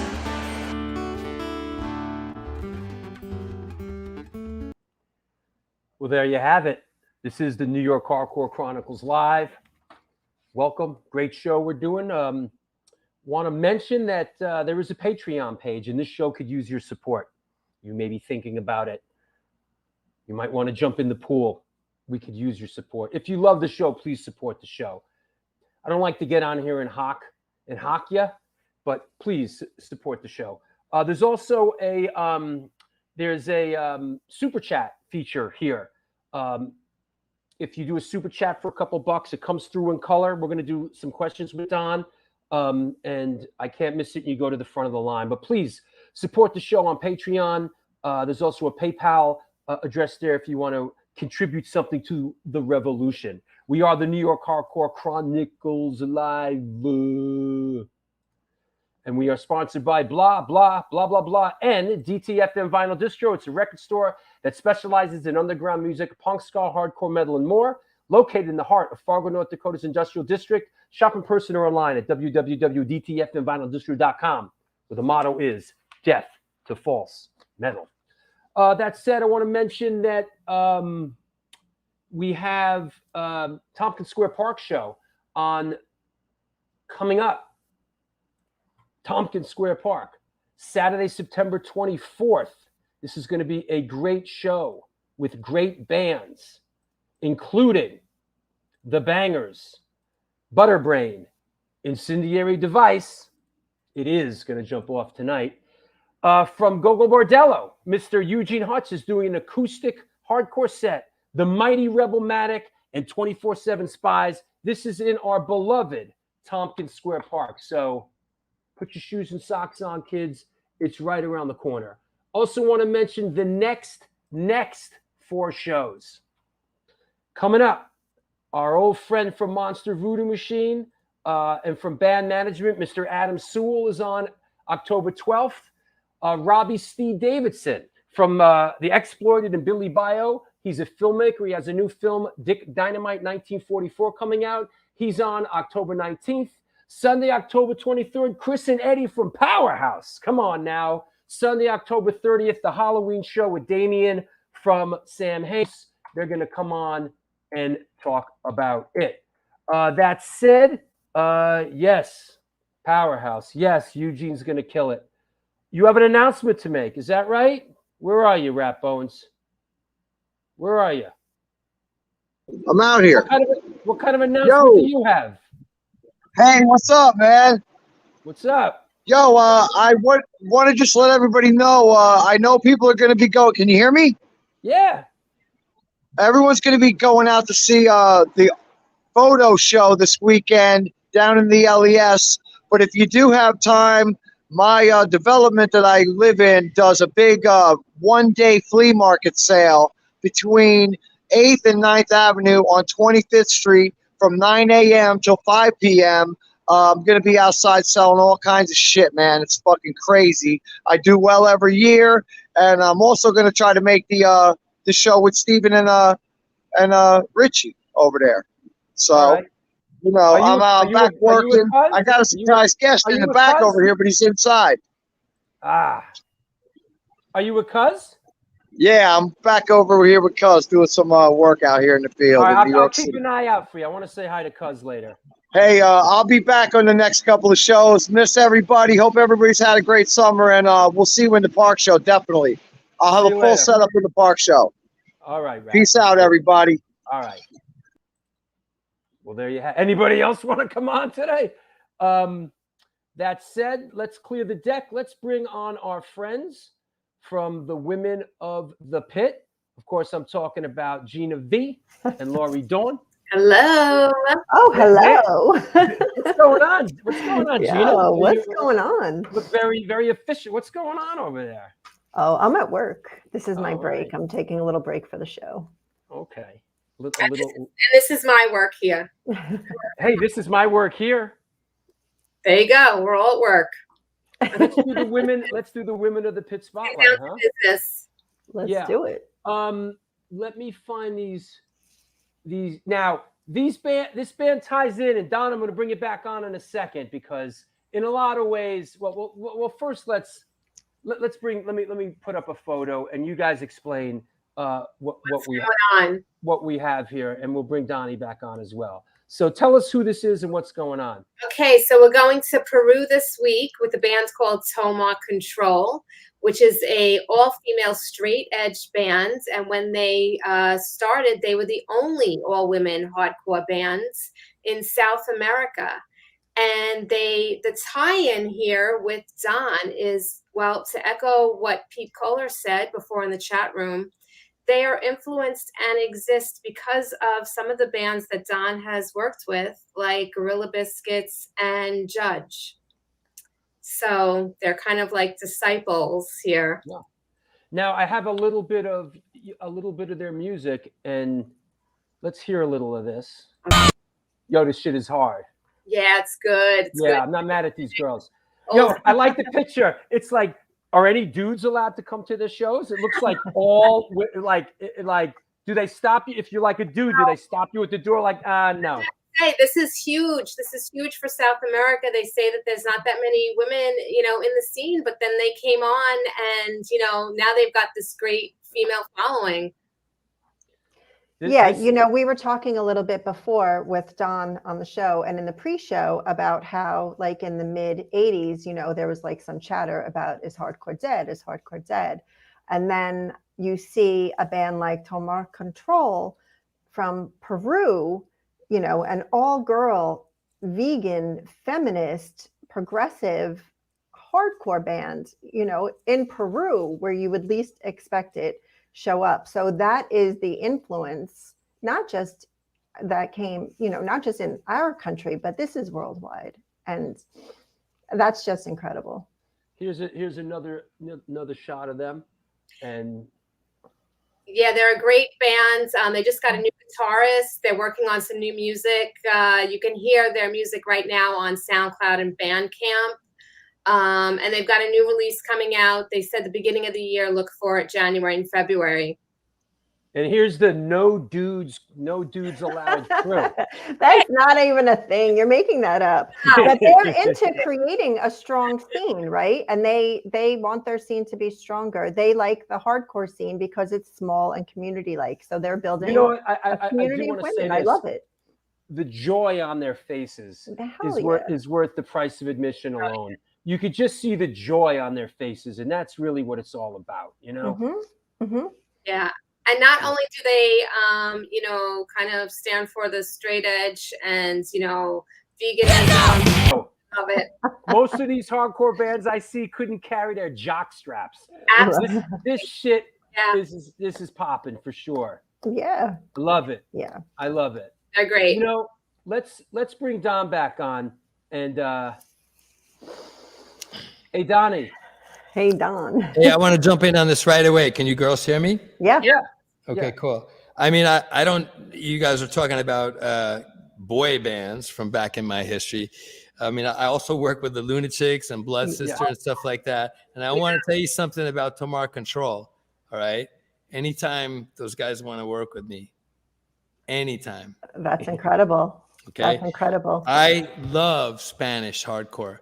By that, I don't mean I do hang out at Spanish hardcore shows or anything like that. But I just mastered a band called Appraise from Barcelona. Am I saying it right? You are. They did that PH in there. And I kind of I toured the post. We had the Facebook post of theirs all around the world. We started in Barcelona, and then Madrid, and then Santiago, and then in Buenos Aires, and then Mexico City. It's just a picture of the band on stage saying that I mastered the record. And when the band got in touch with me the first time, the singer's like, "Yeah, I think we're gonna show the girls." When the band got in touch with me the first time, the singer's like, "Yeah, I think I work with a lot of bands from around the world that try to sing in English. And when the band got in touch with me the first time, he's like, "I think we're gonna do about half the record in Spanish." And I go, "That's a great idea." You know what I mean? And then he hands the record over to me and he goes, yeah, we did the whole record in Spanish.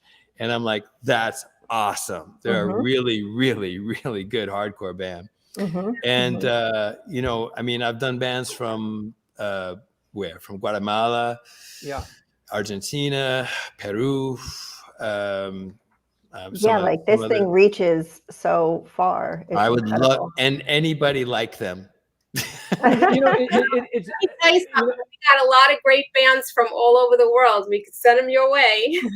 Well, earlier today. Hey, Don, let me.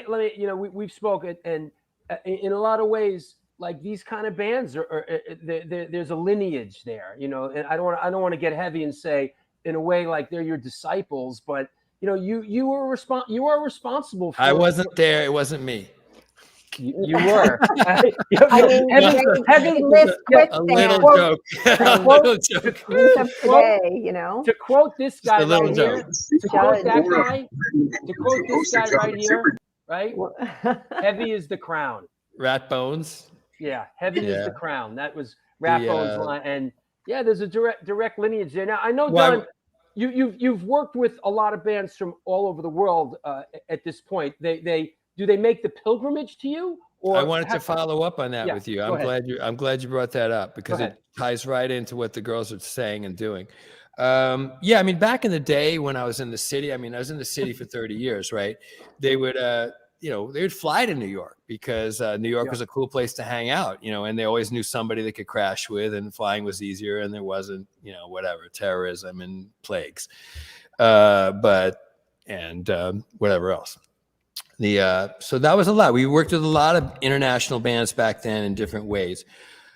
When I left the city and I moved to Troy, I was like, well, that's it. I'm never going to see another international project again. I couldn't have been more wrong. Mm-hmm. Right around 2012, they started coming through the door, not the bands, the music. And although we have had bands from as far as Guatemala and Singapore come to my Troy studio, but they come to Troy, huh? No, the music comes to Troy. Okay. I never have to get out of my bunny slippers. It's just they tell me they're going to do the project. It shows up on my screen, so I'm making music. I have a beautiful analog studio. I don't know if we've got pictures of this one. Yeah, we do. We had the one with Walter. But I also have a workstation. In fact, I'm sitting in front of it right now. And so I've done more international projects in my Troy studio since in the past 10 years than I've done in all my other studios combined. Wow. So that's what's happening here. We've done bands from Moscow, St. Petersburg, Japan, Turkey, Australia, the South American countries I mentioned, Rome, Italy, UK, Germany, Poland, Canada. I'm sure I'm leaving people out, not to mention the United States. So that's what's changed for me is that's what's changed for me. We're too far from when I first got up here, before all those nasty things I just mentioned, well, after 9/11, but before the Great Recession, yay, and the pandemic, yay, and now inflation, oh yeah, great. We had bands coming up the whole East Coast. We had a whole Washington, D.C. contingency. We had people coming all the way down from Montreal, and of course, locally. That's kind of shrunk recently to locally in terms of the people who actually filter in here, live, red-blooded people, taking up space in the studio. The other stuff just keeps coming in online. So we've been doing a lot of that kind of work. But it would be fun, I traveled, back in the 90s before all that other stuff. I traveled occasionally. I went to Japan to work. I went to Italy to work, and I went to Greece to work. And I went once to Atlanta. To work Atlanta in Georgia, and that was just for a single show, Quicksand show. But yeah, I love the way they sound. They need a better recording though someday. Oh, well, I guess we'll let them know. I know. Hey, well, I should. That was a bad way to say it. If that was a bad way to introduce that subject. If they wanted something like we do, okay, like we've done here, I still do music the old-fashioned way. We don't let the computer handle the chores. In my studio, it's done by people. Always by people. You can hear in Don's recordings, you can hear the room. You can feel the room. Mm-hmm. And you can hear the people instead of just some it's all on this click with the computer and, everybody gets, sounds get replaced and, it's whatever. I have to tell bands now. This is one other thing. And by the way, I'm sorry to take over, but I have to tell bands now, don't, do a good sound check. in wherever you are, because I'm not replacing your sounds, you know. So anyway, sorry, Drew. Hey, Lori, I hand the show back to you. Thank you. Hey, Lori and Gina, I know, thank you. That was a cool segment. And I know you guys have this event coming up, right? Yes. At Jimmy's Bar and Grill on November 6th, along with our friend Jay, Stomp Out Abuse, and a bunch of bands. So everybody down there in Jersey, in the Kearney, New Jersey area, come on out to this. Dead Crew, Butterbrain, Enziguri, Crazy Eddie, Concrete Ties, and Kirby Kiss, right? And rest assured, Kearney is not too far from the city. It's like maybe about a 20-minute drive. So there you go. All right. Thank you, guys. We'll talk to you soon. Thanks so much. Thank you, Don. Much respect. There you go. Hey man, sorry to jump in on that, but I just had to. It's okay. Dude, it was like meeting Stigma. Yeah. Hey, that's all girl bands singing in Spanish. Cool. They were hard too. Hard. Nice. Harder than most of the bands that are up here. I'll say that. Tomar Control. Yeah. Hey, I want to now that we're sort of poking around a little bit, you know, I got this in the mail the other day. And this is from our friend Scott Helland, and you know, Guitar Me of One. I'm a big fan of his work, and of course, he was in the Outpatients back in the day. Let's bring him on and chop it up a little bit, ladies and gentlemen. Mr. Scott Helland, what's up, buddy? What's up, guys? Good to see you both. What's up, Scott? How you doing, Drew? brother? No, very good. Well, that was cool. That was cool timing. I got this in the mail, and then like I talked to you, and I looked right on the. I got it in the mail yesterday, and I'm like, remastered by Don Fury from cassette, reel-to-reel, vinyl, and CD sources from '83 to '85.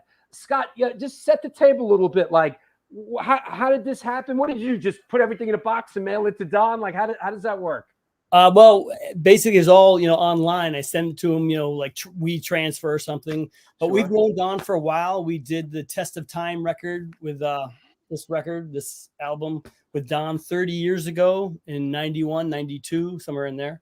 So we've known him for a while. And this record came about because Painkiller Records, Chris over at Painkiller wanted to do this record maybe 14 years ago. We've been talking about this forever. Everyone's been dragging their feet. I've been dragging my feet because we're all busy. Finally, it kind of came to fruition. And of course, when we got all this stuff together, I thought, who else to master this stuff and master all the crust off the cassettes than Don Fury? Because it's just, there's no one else that we would go to have this stuff done. Don is the master at mastering and recording. And that's kind of how it came about. Don's the man. Any perspective on this, Don? Is this one of those kind of bunny slippers jobs like that we love? Hey, listen, bro. This is a bunny slipper job for me, bro. I didn't even go out today, Right. So, can you give us some perspective on this kind of work? Does a lot of this stuff come across the board? This is an anthology. So not that I actually did one for Yuppicide like this, but not that many anthologies come across the board. So this is the collective I think it's the whole collective output of the band, right? Right. The early days, just 82 to 85. It doesn't right. So that's pretty cool. I mean, and in that kind of in that perspective, I mean, you honor what's there. I mean, if the crust is good crust, you leave it there. If it's dollar pizza crust, maybe you try to cut some of it off. But you don't try to handle it too. There's not too much you can do with it. You don't try to handle it too much. Just the first rule in mastering is do no harm. So you don't want to mess anything up. Believe me, that's why I master, because I've heard so many of my records leave the studio that were in awesome shape, and then they come back and I'm like, what did they do to my record? My baby, you know what I mean? But this, I mean, I just got it yesterday. I mean, this is worth it just for the pictures. It's amazing. I love it. It's just it captures that band. I mean, those pictures are awesome. Oh, wow, that's nice. And Scott, is this one of your illustrations on the? I drew the cover. Yep. I did that cover it's a pen and ink drawing. Did it about, I don't know, 6 years ago when the record was almost going to come out. But yeah, all pen and ink drawing. It's pointillism. Yep. And we designed the whole, it is pointillism. Yeah. You could hang that in a French museum. Maybe. He's got tons of flyers from, back then. Nice, very nice design. Very well done. Yeah. We wanted to try to include all sorts of stuff in there. It's, there's a great kind of a liner notes by Mike Gitter. Oh, Mike Gitter. Yeah. I remember him. It's, and I'm sure it was a tricky job because, like the back of it says, back of the record says cassette, reel, vinyl, and CD sources. All the songs, there's 16 songs on there. That's a lot of different stuff to kind of put in, master, so it sounds even. It was, if we're still talking about that, it was tricky now that I, reminisce a little bit, because we had a slew of different sessions that had to sound like they sounded, but also had to play nice together. So it wasn't that easy. I mean, it really comes down to like a little bit of scientific, magic, Yeah, sure. Yep. Well, the new old Outpatients release is readmitted. It's on you can purchase it at www.deathwishinc.com. Thank you, our friend and supporter, Scott Helland. Thank you so much for having me on. When's the new Frenchie and the Punk thing coming out? Yeah, the new Frenchie and the Punk record's coming out October 28th. There you go. Anybody you want to shout out? Anyone I want to shout out? Actually, I just want to shout out about the new Outpatients record. Go check that out at Death Wish. Thanks again to Don. When we recorded with Don in '92, he was super open. It was great to work with him because he kind of got it. He got it. He just, it wasn't like one of these studios like, oh, you're playing too fast, man. We're used to playing like stuff like Styx and REO Speedwagon. None of that shit. It was just great. Yeah. Okay. Well, thanks, Scotty. I'll see you soon. Thanks, Drew. Thanks, Scott. Bye-bye. Nice guy. We love that. Hey, man, I want to pick it up. Can I pick it up? Yeah, I got a question for you, but yeah, go ahead. No, what's the question first, and then I'll ignore it. What is that? As folklore would have it, a band that we used to play with a couple of times, Warrior Soul. Did you record Warrior Soul outside of your studio in Electric Lady Studio? Is there? Could you give us something on that? I'm gonna. But you know what? There's something I think. Are we done at 5? We are, right? We don't have to stop. No, we can go on a little longer. Okay. All right. The clock. The show doesn't shut down. There's one item we got to get in. All right, even if it's to the end of the show. Yeah, I mean, this was crazy. I was a kid, right? I think we were doing 8-track demos for the band Warrior Soul, which was started by a singer percussionist called Corey Clark, right? Yeah. Long-haired guy, hair down to the middle of his back. He's a diminutive guy, not a big guy, but a powerhouse on stage. He used to do solo shows, just him like ranting and singing and playing the tape loops. And we made the tape loops in my studio, and he'd play percussion and rant and sing and have tape loops going. And he played the biggest clubs in New York doing this stuff. Just this insane guy from Detroit, right? And he decided at some point in time, fuck did I just do? Sorry about that. That's okay. I didn't know we had a live audience. Shook me up. Go on. And but he decided he wanted to form a band and get signed to a major label. Now, that's a crazy idea, right? Right? Wrong. This guy formed a band and got signed to a major label. He got signed to Geffen Records. Right. Out of nowhere. Sure. He pulled a few musicians into the band, put a few tracks together. And this is right after Guns N' Roses had broke, right? And he looked a lot like Axl with the hair and the rest of that, and stuff like that. And so we started doing demos with the band, like 8-track demos, right? And for what was going to be their first record. And they went off and they did their first record. And then they were doing demos for Geffen, right? And then David Geffen Company. David Geffen Company was putting out incredible artists at that time. I mean, Nirvana, Sonic Youth, and the list is huge what these guys are putting out. Yep. And so these guys were on pretty much the classiest label in the country, right? Mm-hmm. Mm-hmm. And we'd start doing demos for the second album, right? And their management company, the record company was big enough, but the management company was Q Prime.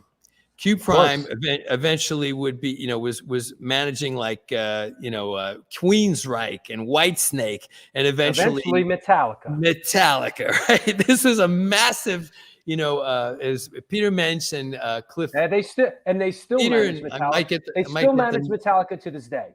Peter and Cliff, I might get the last names wrong, but it was Bernstein and Mensch. Yeah. So one day in the middle of this, right before the second album, they want to come down to my studio, Peter and Cliff, right, and hear the demos. To say, come down. This is these two guys. Their egos seem to take up the entire studio and melt into the sidewalk as well, you know. So I'm just sitting there like a slave, like playing punching the button and playing demos, right?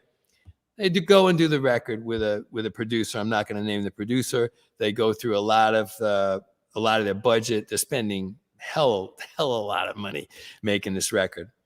And all of a sudden, just like with Walter on many occasions, I got this call out of the blue, and it's Corey. And he goes, Don, he goes, what are you doing next week? And I'm like, why?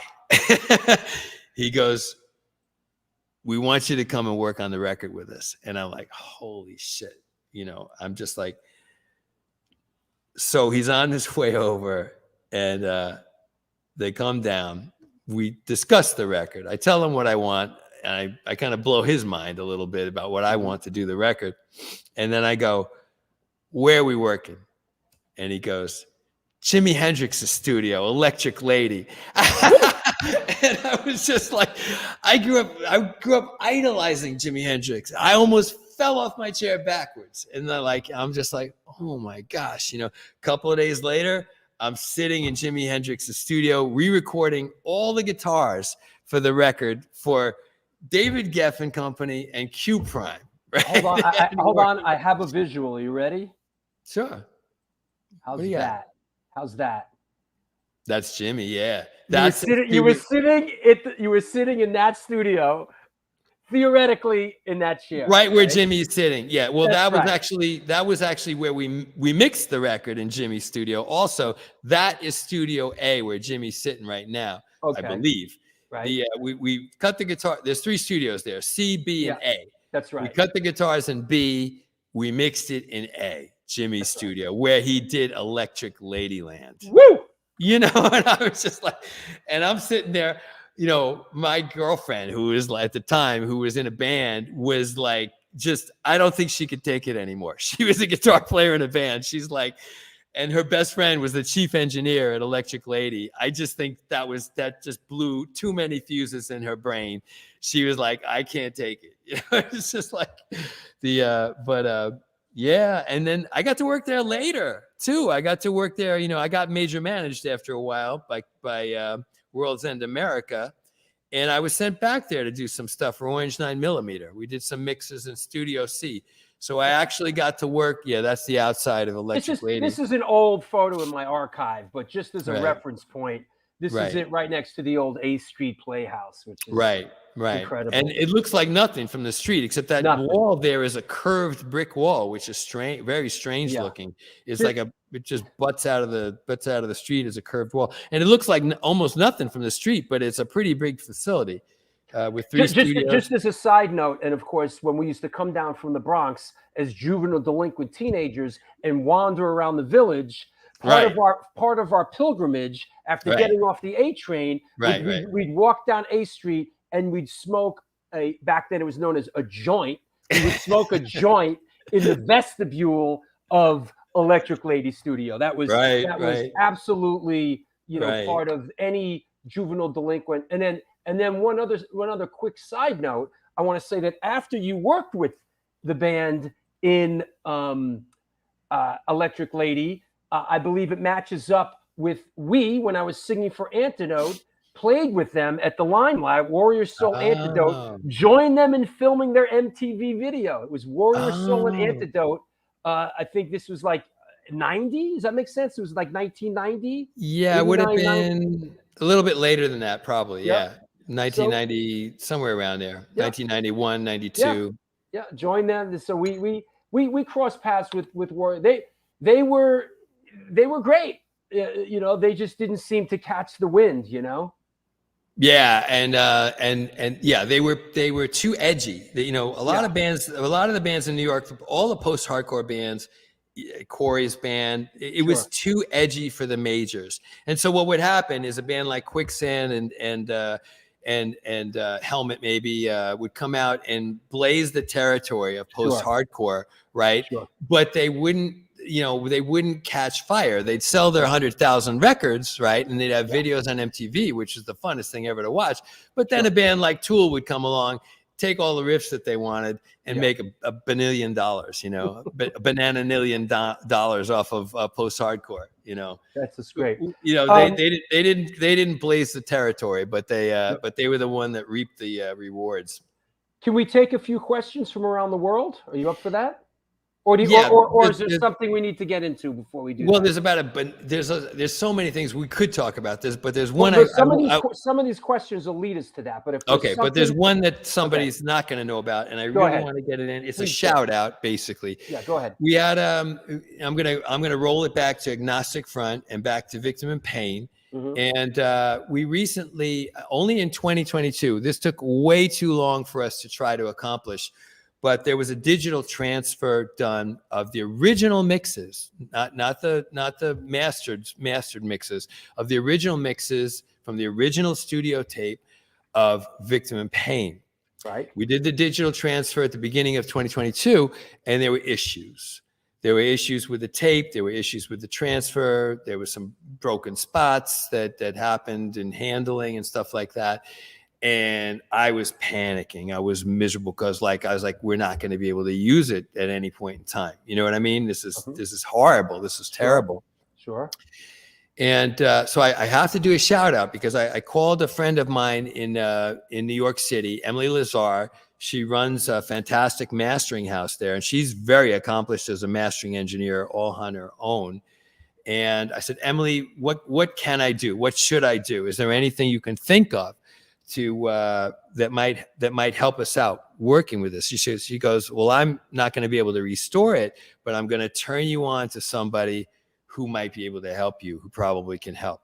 And that person, and she did. She turned me on to eventually two people, but she turned me on first to Jamie Howarth, and then Jamie works with an engineer called John K. Chester, and they are technical engineers, and they are an incredible pair.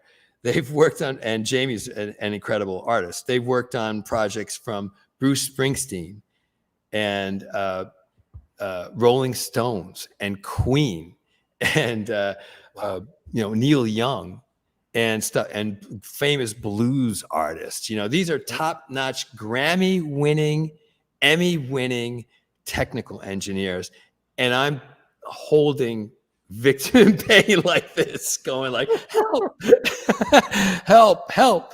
And they took the project on. Wow. And not only did they take it on, I thought it was a hopeless mission, right? But I chipped in just a little bit, but the majority of the work was Jamie and John. John did the Chester. John Chester did the transfer, and Jamie did the restoration. But the final edition of it, it's priceless. I mean, it sounds like it's 1984 in my studio, listening to the 2-track. Nothing's wrong. Wow. And I want to give a shout out to John and especially to Jamie Howarth. Jamie uses a system called plangent processes. Plangent processes. Okay. And it takes out all the wow and flutter from tape. And Jamie's skills as a restorationist are beyond compare. And these guys never would have considered hardcore or maybe anything hard like that, you know, but now they've got Victim in Pain in their history.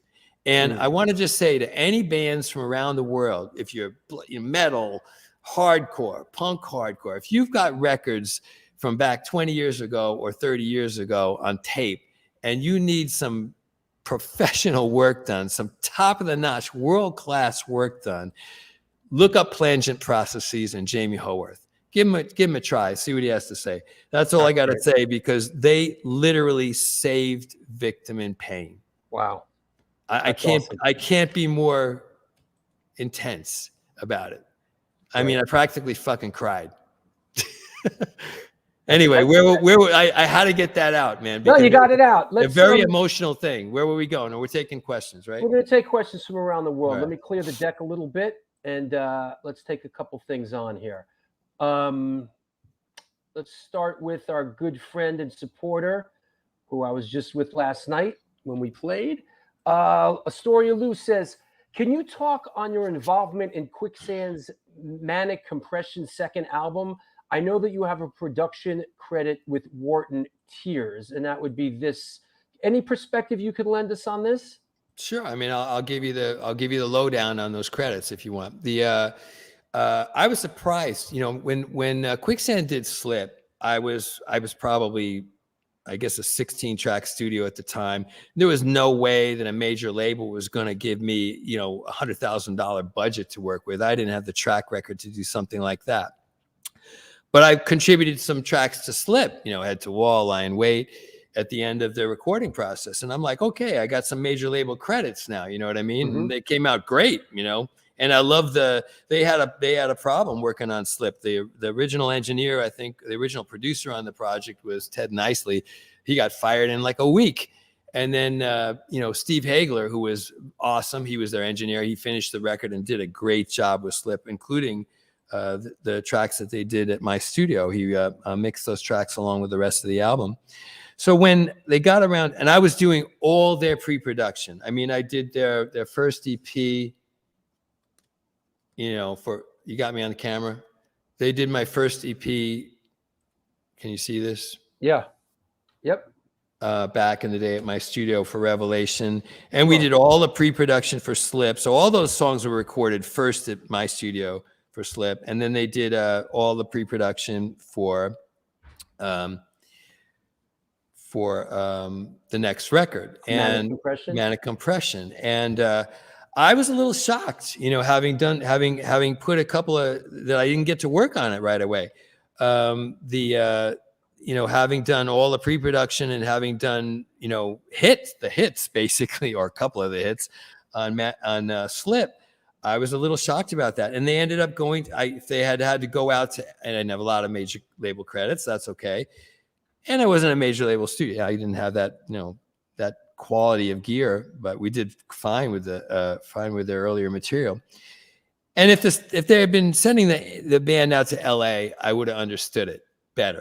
Right. Okay. You got to go. I understand. Was this Polydor? Is that who they were signing? Yeah. Island Polydor. They shifted names on the label set, but they was all the same corporate structure. Sure. And so they went out to a small studio in New York. It was, since your viewer asked, it was Wharton's studio. Wharton's studio was smaller than mine, but he had done Helmet, and Helmet had been Helmet's first record, which of course I did Helmet's first EP, and Helmet blew up. Right. This is something I missed that one. I didn't get to do that one. Anyway, so they worked at Wharton's studio on quite a bit of material over there. And I guess they tried to mix it at Wharton Studio, and that didn't work out. And then they hired a mixer to come in and mix that record, and that didn't work out. So they were having trouble, you know. And at that point, I had just been major managed by Sandy Robertson at World's End America. World's End America was a producer management company that was managing producers that produced like Rolling Stones and U2 and huge bands around the world. I don't know. I don't know why they picked me up, but they did. I was doing some stuff they caught wind of. Let's just put it that way. I had done some stuff for Geffen, and I had done the stuff on some stuff for Island. So they called me up. They're like, "We want you to mix the record," and I'm like, "Okay, but I'm going to Italy to produce Raw Power." And you're gonna have to, you're gonna have to wait because I got the plane tickets and everything, and this is an indie DIY production, small label, and I'm not gonna shaft them because you want me to mix your record now. All of a sudden, they're gonna have to wait. And I told Sandy, my manager, I said, tell them they're gonna have to wait till I get back. So they waited, and and they got back in the summer. We got all the material from Wharton's studio, and I had to do a transfer from his, I think it was a 1/2-inch 16-track machine. That was another insult. I was like, "You're not even using a 24-track machine?" So I did the transfer to my ADAT setup, right? And then we had to do a lot of editing and polishing up, and we mixed all the stuff they did at Wharton's, and everybody was happy, and with the mixes. And then I get a call from Walter. Just like we're doing the Gorilla Biscuits album. The same thing as with Corey. This is what if I didn't tell you that story, I'll tell you. But it happened the same way as with the Gorilla Biscuits LP. Anyway, he calls me. He goes, "Fury, like, what are you doing next week?" I'm like, "Why?" He goes, we have a fire. We need you to put it out. Yeah, exactly. He goes, "We're gonna come in and record a bunch more songs for Manic Compression." I'm like, "Are you sure? We just mixed a whole bunch, He goes, "Yeah, Fury, I'm sure." And sure enough, the next week they're in recording I think 5 more songs for Manic Compression, and then we even used one of the pre-production tracks, Brown Gargantuan. It was a pre-production track. I'm like, why didn't you just use them in the first place? You would have been off the hook, right? But we did Thorn in My Side. We did Delusional, the 2 big hits, and we're all done at my studio. And by that time, Walter and I had done so many records together. We almost didn't need to talk in the studio. He'd fire up a guitar part. I'd walk into the studio, turn the dials on the guitar amp, and boom, we were ready to go. It was that easy to do. And in fact, Thorn in My Side was the first single. I think it was the first single from the record, followed by Delusional. Mm-hmm. And those are both MTV hits. I think Thorn in My Side was on major rock radio rotation. I can't tell you how much fun that was. I took my kids to the beach one day in my mom's car, my mom's little Pinto, and Thorn in My Side came on the radio, and that video has got them driving go-karts, right? So I'm driving my kids to Jones Beach, like driving my mom's Pinto like across the parkway like this, like a go-kart. It's probably very unsafe, but it was so fun to hear the feedback I got on that. It wasn't necessarily entirely the label's idea for them how to record. I think it might have been partly the band's idea, like put Fury and Walter together, and it's going to be a Walter Schreifels record. And the band wanted more real estate in terms of political real estate to work with Walter. And that's why this rumor is not confirmed, but it may have been part of why they didn't start the record. They've been working so much at my studio. That might have been part of the reason why they didn't start the record at my place, but they finished it there, and the hits came off of there anyway. So I know, whatever. What can you do? That's the way it shook out. I was always slipping in through the back door. It's just, it's just like a day late and a dollar short. Yeah, right? a punk rock kid from New York. I'm not really. I'm from Long Island, but I want to ask you. I think I'd be amiss not to ask you about this guy, because a couple people have asked questions. I know people came flying through the studio, but you did work with the one, the only GG Allin. And correct me if I'm wrong, I believe this was the last time he was in the studio, right? This is the last time he was alive. It was his last record. One or two of your viewers have been asking about that. Yeah, let's touch on this. Sure. There aren't that many stories from the studio. This is definitely a story from the studio. Yeah. So I had worked with Merle, the Murder Junkies drummer once before. He had sat in with a punk rock band. And so I had met him and he had been in the studio and he walked in normally like the rest of the band. He had clothes on and asked me for a drum key. I had to run up to my house to get a drum key. And I come back down and he's sitting, he's in the drum room. He's got cowboy boots on and he's stark naked. Right. And I'm like, I'm in the middle of Little Italy. Like there's little grandma sitting out on this, taking the sun on the sidewalk in Little Italy. I'm like, I look at him. I know the band well, but this is the first time I seen Dino, right? First time I seen Dino all the way, like naked, right? And I'm like, I turn around. I don't say anything to Dino. I turn around and walk out to the guitar player of the band. I'm like, come here. I said, don't let that guy out of the bubble. He's in the bubble for the session. If I see that guy anywhere else besides in the bubble, you guys are out of here. You're 86 from the studio. So I get this call, a year later from Merle Allin, Gigi's brother. Gigi's on his way out of jail and the band's ready to do the record, Brutality and Bloodshed for All. And Merle calls me. He goes, we want to do the record with you. And I'm not really sure how he got in touch with me. Maybe it's through Dino or just all the hardcore and punk rock records we were doing. And let me just say, and from what I understand, they were sort of in a holding pattern because Gigi was in jail in the Midwest or something, right? Well, they I don't know about their holding pattern, but they were ready. They were prepared to do the record. I mean, for real. I mean, this wasn't a sloppy session. Yeah. So he calls me up. I go, listen, Merle, I had never seen GG Allin, perform. I didn't necessarily know what I was getting involved in. And but I had seen Dino and that was enough, it was all I knew and all I knew was enough. And I said, listen, I'll do it, but there's one rule I got to insist on. Everybody's got to wear clothes. Yeah. And Merle was like, okay, yeah, that's fine. We'll do it. And then I let the word out to some of the, bands that I knew. I remember Porcell talking to me. He goes, Fury, you're going to work with GG Allin? He goes, just watch out. And I'm like, what am I getting myself into? So, the band comes down and Gigi decides he's going to wear women's lingerie, but he was wearing something, which is all right. That's fine. Some kind of pantyhose or something like that. And the whole band comes down. I meet Gigi and they're ready to make the record. But by this time I kind of know something about Gigi and I'm like, I'm a little nervous. I'm what am I going to do when this guy has to sing?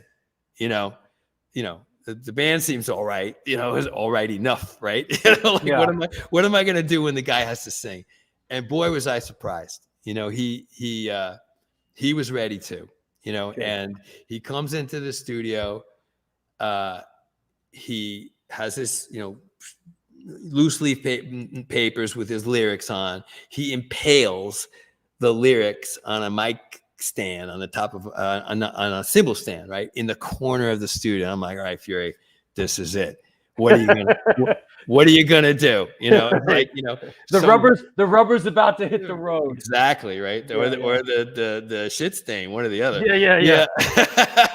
And so he starts going, and I am very into working with my people, my musicians, my drummers, my singers, my guitar players. I get very into it.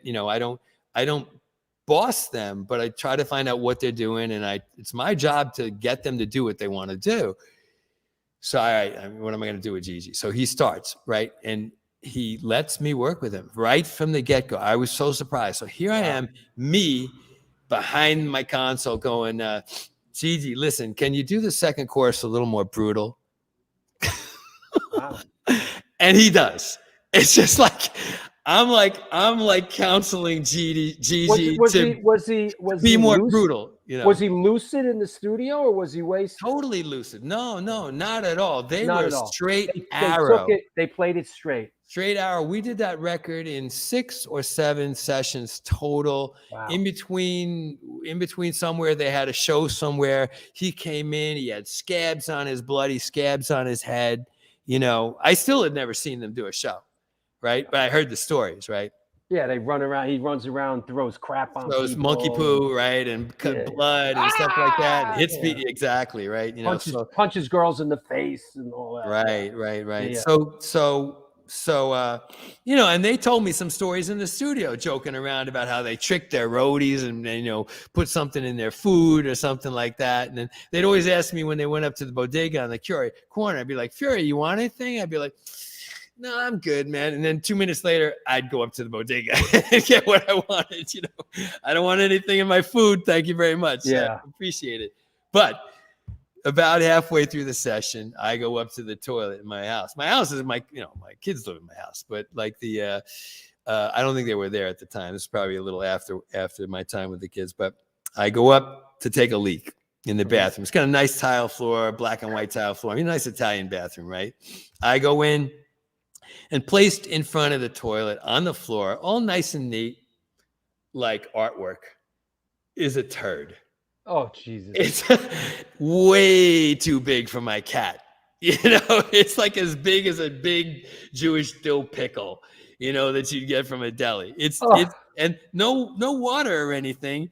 It's just beautifully placed turd, like right in front of the toilet on the floor. So I walk in, I see it there.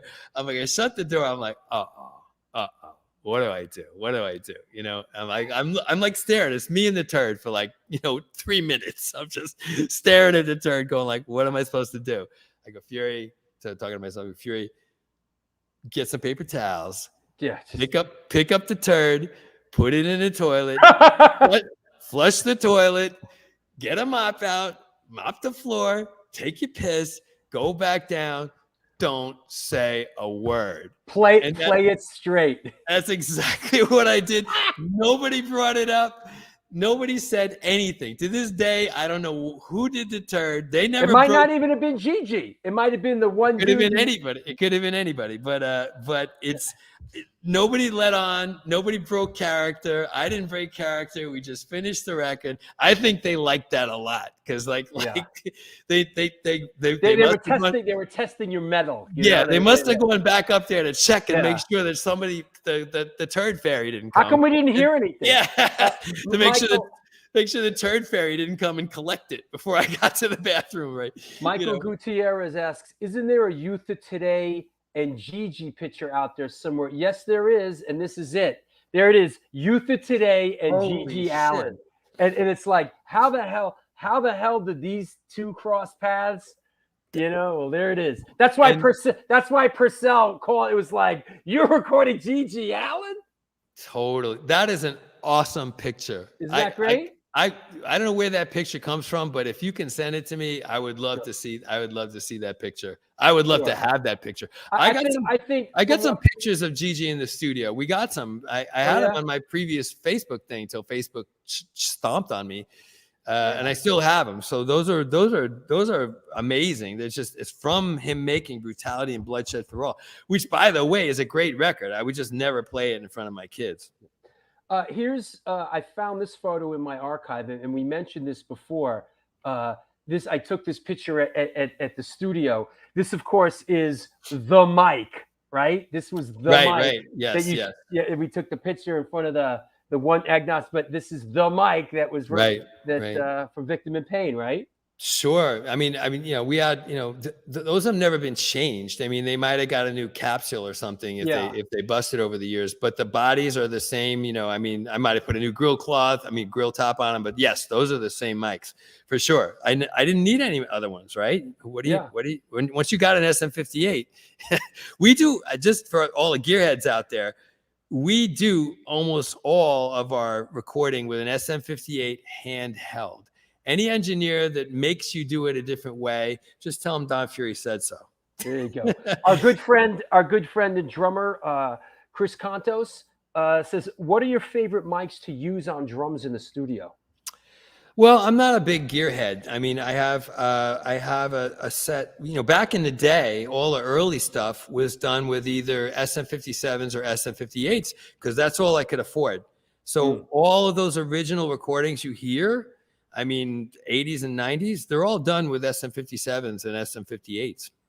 Now I use a variety of mics. I use these low profile Sennheisers, which are basically, you'll see them a lot on live shows, but I like them for recording too. I think they sound great. And then I use it. I went back to using a standard SM57 on drums. I was using a Beta 57, but I was watching a Rolling Stones video with Charlie Watts using a 57 on tour. And you know what? I went back to the 57. I just like it better. It's a better mic, you know? So Sennheisers on the toms, Sennheiser basically stage mics for their low profile on the kick and toms, 57 on the snare. I got some Beyers that I use on ride cymbals, and Beyer, I think they're 201s on ride cymbals and hi-hats. And I got some AKG, which I use for overheads, AKGs on the overheads. And then I use some room mics as well. Tim Fubar says, you wouldn't want a studio full of Newmans in the LES back in the 80s anyway. It would probably be worth the whole studio. Yeah, I guess so, right? Yeah. I mean, I work with, guitar bands, man. We don't need a huge set of mics, you know. We just and do I remember correctly that last time I was up there, you still use the bass cabinet from the Gorilla Biscuits record, or the guitar cabinet? One of those was still there, right? It's a little bass amp. Yeah, we had and it's it's in its own little sort of closet. We got a couple of little amp closets, where we do our amps. We record our amps live, just so that everybody in your viewership knows nothing that you hear from a Don Fury recording, even in 2022, is fake. No sounds are replaced. They're all real drum sounds. They're all real guitar sounds. They're all real bass sounds. The singer really sang those parts. You know, we didn't edit it. We might have edited mistakes and stuff like that, but that's all. Yeah, anything we replaced it with was absolutely real. The bass amp's this little PV 112 bass amp that my friend Pavlos from Wreckage Records asked me if I wanted, and I said yes. I bought it off of him. I thought it was going to sit in the corner for a long time, and we started doing scratch basses with it probably back in the 90s, and it really sounded great. And guys would come in with better amps like whatever SWRs or Trace Elliott's or even an SVT and things like that. And people would hear the scratch sound coming from this little PV. They'd be like, "What's that?" I'd be like, "That's the PV."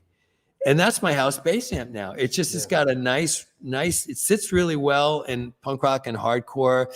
Sure. Just about any kind of a mix. And we got a couple boxes in front of it, which we use. We use a Punch Factory, which is an optical compressor, and a MXR DI Plus, which is an overdrive, which we use judiciously.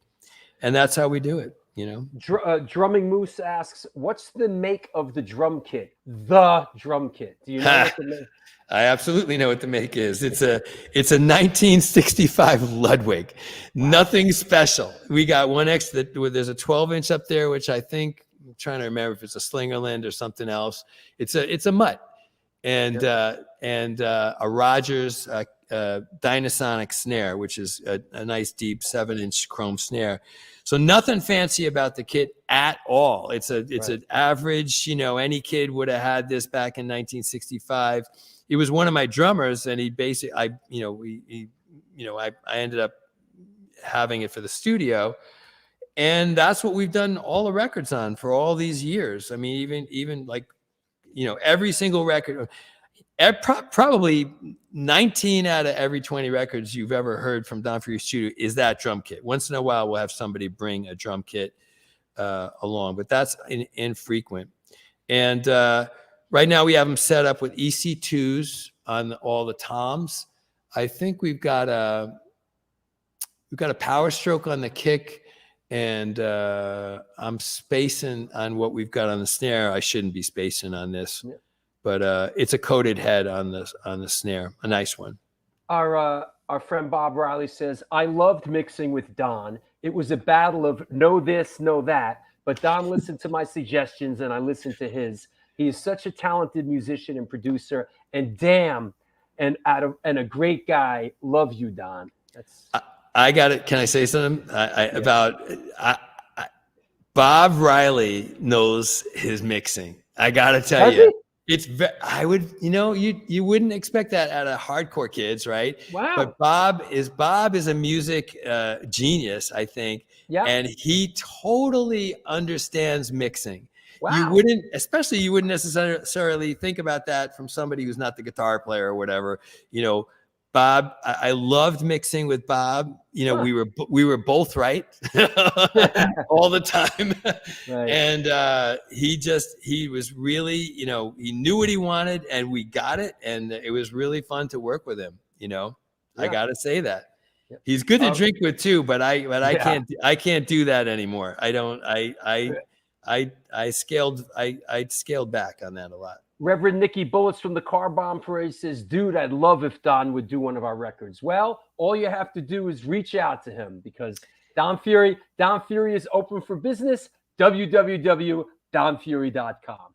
Sure. Or studio info at earthlink.net. I mean, or any whatever, Don Fury at whatever. I'm very, very easy to reach. People don't understand that. They think because of the history of the studio, I typically work with new bands. It's like that's my spot. I'm not usually working with a band once they get on Sony, or something, or something like that. So don't be afraid to call. I mean, as I said, we're working with bands from all over the world in terms of mixing and mastering. If you're on the East Coast of the United States, bands come up here and crash here all the time. So we work fast, we work analog. We do not work Pro Tools. So if you need a computer to fix your music, don't call me. There you go. Hey, what could I say, Don? I loved having you on the show. That was great. It was a fun show. It was great, man. And thanks so much. And thanks people were really excited about the show. Anything you want to throw in there? Anybody you want to shout out on the way out the door? I think there is. What I'd like to do, I'd like to shout out the beginning a little bit. And I got a really not good enough list here of compilations and labels I just want to mention, because without those compilations at the very, very beginning, and without those labels at the very, very beginning, a lot of this wouldn't have happened, and a lot of that, I mean, that's happening in a worldwide way now, which I appreciate very much. But let me just say this. A lot of the compilations, I mean, this is where the bands and me got to do our first recordings, right? Let's call it, I'm just going to name them, a few of them. Together, The Way It Is, Big City, Where the Wild Things Are, Look at All the Children Now. I'm sure I'm leaving out a bunch of comps that were happening back in those days. Some of the early labels, you got to say Rat Cage, right? Yeah. Revelation, Wreck Age, Equal Vision, Blackout, Vermiform, War Dance, Radical Records, Victory Records, Rodent Popsicle, Sub Pop even, all of these people were what made it all together. It wasn't just a band or just a studio or just a label. It was everybody all at once doing all this stuff, all doing all the different scenes. It was just mind-boggling how much was going on. I look back over some of my old posts, from the early 90s and stuff like that, and just the amount of activity. It's just like, how could I do all that stuff? It's just like, it's just insane, Just to everybody who ever made a record at the studio that I couldn't get in here, I once did a list of every band I could find. It's just huge. It would take me minutes and minutes just to read it off. So I'd like to say thanks for coming to the studio. Thanks for being part of the scene. Thanks for making all the great records, all those labels that I mentioned, even some of the major labels that, dallied in hardcore and post-hardcore and stuff like that. You weren't all bad. Some of you were good, There's so much we didn't touch on. It's just a million things. We didn't get into the Civ record. We could go forever. Underdog. There's a lot. So all right. Well, you broke me in. You broke me in. So we'll come back in 6 months. We'll 6 months or a year. We'll do another one. Maybe a shorter one next time. But this was very nice. I had a good time. My pleasure. Thank you so much, Donnie. I'll talk to you soon, man. Okay. We're Take out, care. right? Bye-bye. Okay. Well, there you have it. The New York Hardcore Chronicles Live. Our guest today was Don Fury. A couple quick things before we go, just because I'm a little bit superstitious. I want to shout out my other sponsors. We are sponsored by New York Hardcore Comics, The Organic Grill, The Texas Silver Rush, DTFM Vinyl Distro, Generation Records, 126 Hardcore Clothing, DeWolf Publishing, and Grunge and Grime Soap Company. They're a handmade soap and skincare company with a rock and roll spirit based in Nashville, Tennessee. They combine their love for rock music and their love for creating products that are good for your skin and good for your soul. Since 2019, they've been creating high-quality, natural, handmade soaps and skincare products with ethically sourced and sustainable ingredients. They give 10% of their net proceeds to the local community outreach programs. Visit the website at www.grungeandgrime.com and enter the code DREW to get 20% off your first order. Last but not least, DeWolf Publishing is a completely independent publishing house formed by authors Amy Yates Wolfing and Stephen D. Lodovico in Philadelphia in 2014. To date, they've released 5 books with widely ranging topics, including graffiti culture, American ska and reggae, punk zine culture, and the soon-to-be released Buddha. Boom! Published memoir of Adrenaline OD. Their mission is to preserve and curate subculture and its history. Get your face out of that phone and into a book at www.dewolf.com. You know, mentioning that Adrenaline OD book, Adrenaline OD is playing in New York City. We, as an incendiary device, it is going to jump off tonight. We're playing with them. That the date of that is Friday, October 4th at the Bowery Electric. The last time AOD played this particular venue, it was a sellout. If you are fantasizing late at night in bed while staring at the ceiling about coming to the show, buy a ticket because it's going to probably sell out again. So don't be scared. Let it fly. Also want to mention it early in the show. This Saturday, there's a big show going on out in Long Island. Excuse me, out in Staten Island, the other island around here. It is a cancer benefit with Sworn Enemy, Enrage, Cropsy, Incendiary Device. It is going to jump off tonight. Cropsy, Enrage, The Last Stand, RBNX. Come support this great cause. Show starts at 5. We are on at 8 o'clock. Don't be scared. Take my hand. Covered a lot. Great show. Everybody okay? AKA Shaolin. Absolutely. We are playing the slums of Shaolin this Saturday. Yes, Scott Helland. Hey, thanks for coming on, bro. I can't hear you.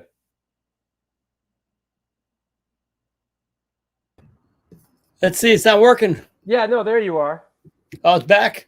Thanks for having me on, man. Yeah, it was good, and good luck with the new record, and I can't wait for you guys to come to town. I'll see you when you come to town. Sounds good. I'll be playing Otto's Shrunken Head October 1st. Oh, is that right? Where am I October 1st? Hold on. Let me see. I think I'm coming back from there's 10 things going on October 1st. Yeah, okay. Otto's. Hold on. Which band are you playing with? It's a Guitar Me of One show. Oh, man, I'm there. One early, 8 o'clock. Let's see. I'm traveling back from Florida that day. I got to drive Rochelle to work. Then I'm going to go to Paris Mayhew's birthday bash around 5. And then I'm going to Otto's to see you play. If it's Otto's, you're not playing any time earlier than 9, right? No, I'm playing early. It's 8. Those are early shows. 8, yeah, if you can make it. You're on at 8 p.m.? Yep. All right, it's in the calendar, bro. Awesome. Sounds good, man. Right, I'll talk to you soon, man. Yep. Cheers. Yeah, there you go. That was cool. Good dude. We love that guy. Larry Kelly. Yo, shouting out Larry Kelly, Mr. Wolf, making everything happen here in the New York hardcore scene. You going to Riot Fest, right? Going to go see the Misfits and all that? Excellent show. Hey, Rich Zoller, man. Rich Zoller's got to be excited about his big photo exhibit that's going down. Let's put that up one more time. Rich Zoller, Stephen Messina, and Tim Daly at the C Squad this Saturday, before the Staten Island show. There it is. Come on down. C Squad opening Saturday, September 17th. Tim Daly, Rich Zola, Steven Messina, the worldwide hardcore firing squad. Come on down, support these motherfuckers. All right?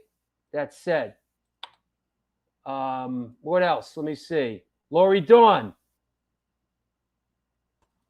How was that? That was freaking amazing. You sit there as long as I sit here?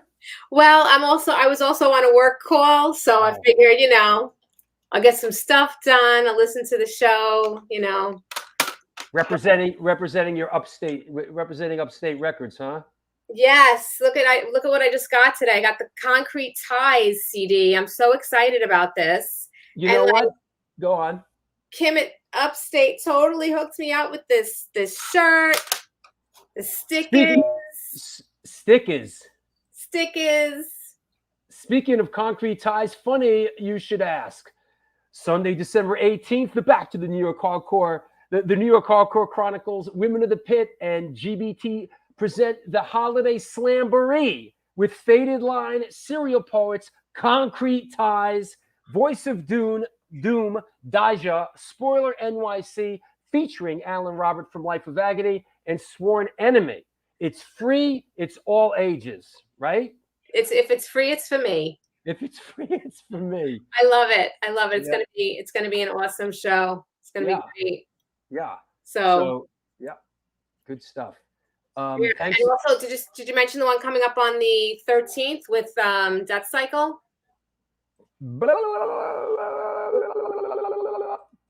Funny you should ask. Sunny, November 13th at the lovely, world-renowned Bowery Electric. It is Rampage Fest 4, featuring Concrete Burial, Pembroke, Down Low, Neck Scars, Fire is Murder, The Last Stand, and Lori Dawn's Long Island homeboy, Ron Grimaldi, in the big rock band Death Cycle. In the big rock band, their big return. Yep. Awesome. I can't wait. Hey, they just headlined the Amityville Music Hall. I saw. It was pretty big. Yeah, they had that was a great show. That's up on YouTube if you want to check. You went to that? Well, I saw it on YouTube. Wasn't down for it, but definitely coming down for this one because you never know who might show up at the Bowery Electric, Speaking of this, last but not least at the Bowery Electric, the next show is a banger. Once again, it's free. It's all ages. Actually next to Great Gildersleeves, the Great Gildersleeves that our guest Don Fury mentioned today. Right next to it is the Bowery Electric, keeping the tradition alive. It is a matinee with Slashers, Live Fast, Die Fast, Incendiary Device. It's going to jump off tonight. The Take, and No Redeeming Social Value. That is the next Bowery Electric all ages free matinee we're doing. Sunday, October 16th. Yes, that's right. Banger. Awesome. Yeah, everybody's psyched for this one. Yeah. Shouting out Little Freeman, who got mad hammered at the last show on Sunday, but didn't go over the Little Freeman line where he was slam dancing and smashed his head open or lost his wallet. He managed to bring it right up to that point, but he didn't go over the edge. Good for you, Little Freeman. So that's great. Yes, shouting out Upstate Rick, man. Hope you're okay, Rick. We love you.